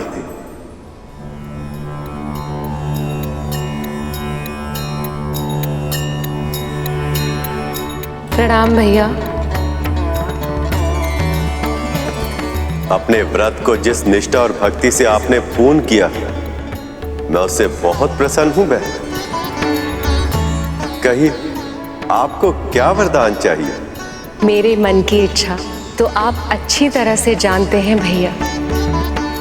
मैंने जब से आपके कृष्ण अवतार के बाल रूप के दर्शन किए हैं, तब से हर क्षण मैं वैसे ही दुख हरने वाले, सुख की वर्षा करने वाले नटखट पुत्र की कामना करती रहती हूँ। मैं भी ऐसा ही पुत्र चाहती हूँ भैया, जिसकी बाल लीलाएं मन मोह ले, जो ज्ञान गुण का सागर भी हो और मन हर्षाने वाली गागर भी, जिसके दर्शन मात्र से सारी इच्छाएं, सारी मनोकामनाएं पूर्ण हो जाएं। ऐसे वंदनीय पुत्र की मुझे प्राप्ति हो, जिसमें आपके कृष्ण रूप का एक अंश भी हो। यही वरदान चाहती हूँ भैया। ये इच्छा केवल आपके लिए ही नहीं, मेरे लिए भी सुखकारी होगी बहन। बहुत शीघ्र आपको मनवांछित संतान होगी।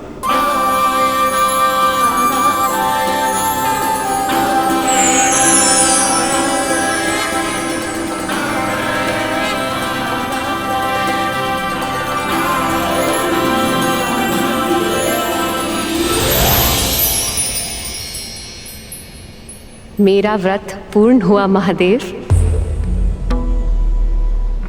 अब हमें ऐसा पुत्र प्राप्त होगा जो हमारे जीवन को अंतहीन प्रसन्नता से भर देगा।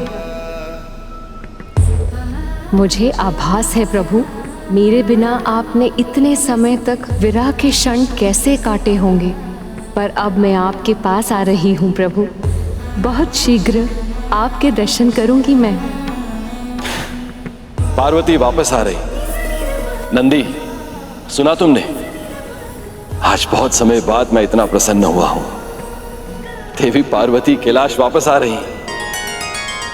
और यही नहीं, एक और शुभ समाचार भी है। देवी पार्वती का व्रत सफल हुआ।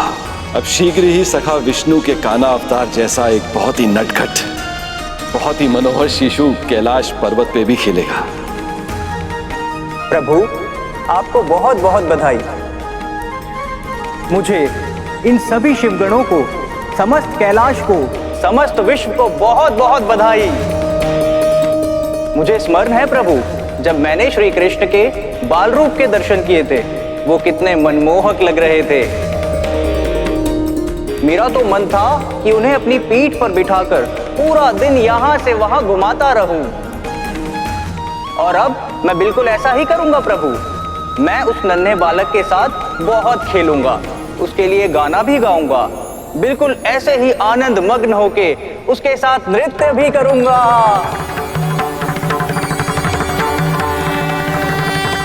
बस बस, अब मैं चाहता हूं कि हम देवी पार्वती के आने की तैयारी करें। वो इतने समय के बाद तपस्या करके लौट रही हैं। याद रहे, आते ही उनकी थकान मिट जानी चाहिए। आप निश्चिंत रहिए प्रभु, माँ के स्नान, भोजन, विश्राम, हर आवश्यकता का प्रबंध मैं पहले से ही करके रखूंगा।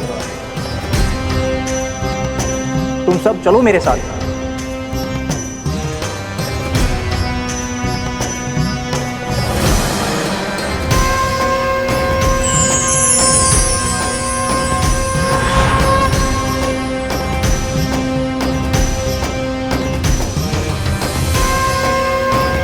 शीघ्र आइए पार्वती, प्रतीक्षा का एक एक क्षण और भी अधिक भारी लगने लगा। ओम नमः शिवाय। ओम नमः शिवाय। ओम नमः शिवाय। ओम नमः शिवाय। मुझे गजासुर के तप को पूर्ण करने जाना ही होगा। शिवाय। ओम नमः शिवाय। ओम नमः शिवाय। ओम नमः शिवाय। ओम नमः शिवाय। ओम नमः शिवाय। क्या कारण है संसार में इस विनाश का? शिवाय। ओम नमः। ये गजासुर का तप और तीव्र होता जा रहा है, सृष्टि में विकट परिस्थितियां उत्पन्न कर रहा। ओम नमः शिवाय। हे नारायण, ये कैसा अनर्थ है? महादेव का ये कौन भक्त है जिसके तप के प्रभाव में सारे संसार में त्राही त्राही मची हुई है? ओम नमः शिवाय।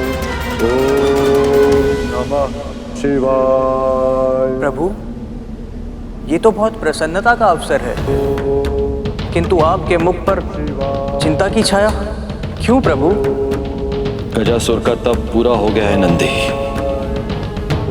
मुझे उसे दर्शन देने जाना होगा। पर प्रभु, अभी तो माँ आने वाली है, आप उनसे मिले बिना कैसे जा सकते हैं?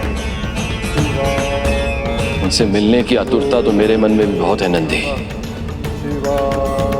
यदि शीघ्र ही मैंने गजासुर के तप को विराम नहीं दिया तो इस संसार का हित भी हो सकता है। ओम नमः शिवाय। ओम नमः शिवाय। अब तक तो माँ को आ जाना चाहिए था, इतना विलंब क्यों हो रहा है उन्हें?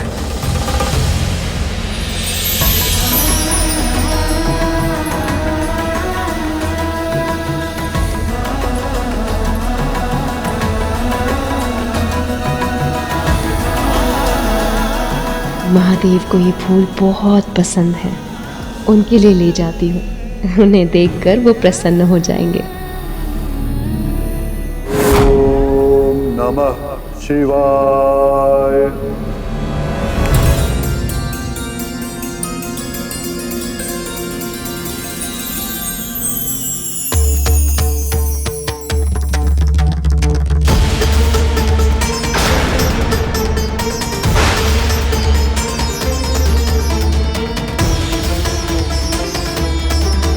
रक्तिम बादल, इसका अर्थ है मुझे शीघ्रता करनी होगी, अन्यथा पूरी सृष्टि विपदा में भी गिर सकती है। ओम नमः शिवाय। ओम नमः शिवाय। ओम नमः शिवाय।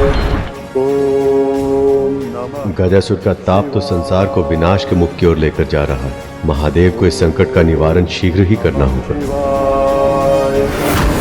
ओम नमः शिवाय। गजासुर का तप निरंतर और तीव्र होता जा रहा है। शिवाय। ओम नमः शिवाय।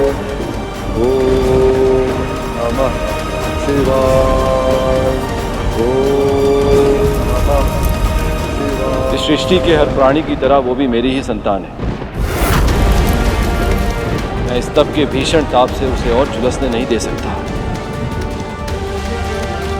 अर्थात मुझे जाना ही होगा।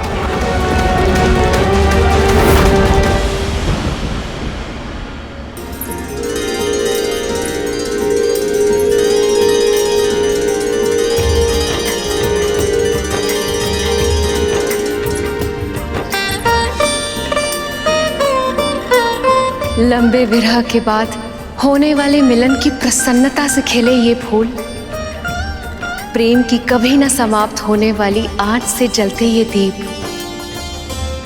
और यहाँ तक कि मेरे प्रिय भोजन की सुगंध, ये सब मुझे बता रहे हैं कि महादेव ने मेरे स्वागत की कितनी विशेष तैयारी की है।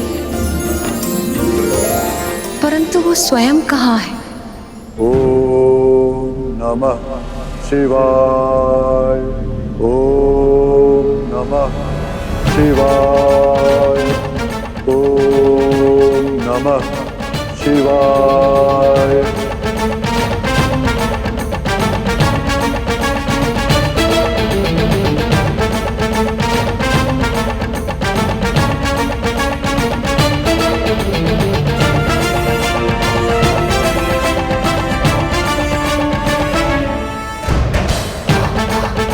शिव पार्वती एक दूसरे को मिल नहीं पाए क्योंकि उन्हें ज्ञात नहीं कि ये विरह बहुत ही लंबा होने वाला है।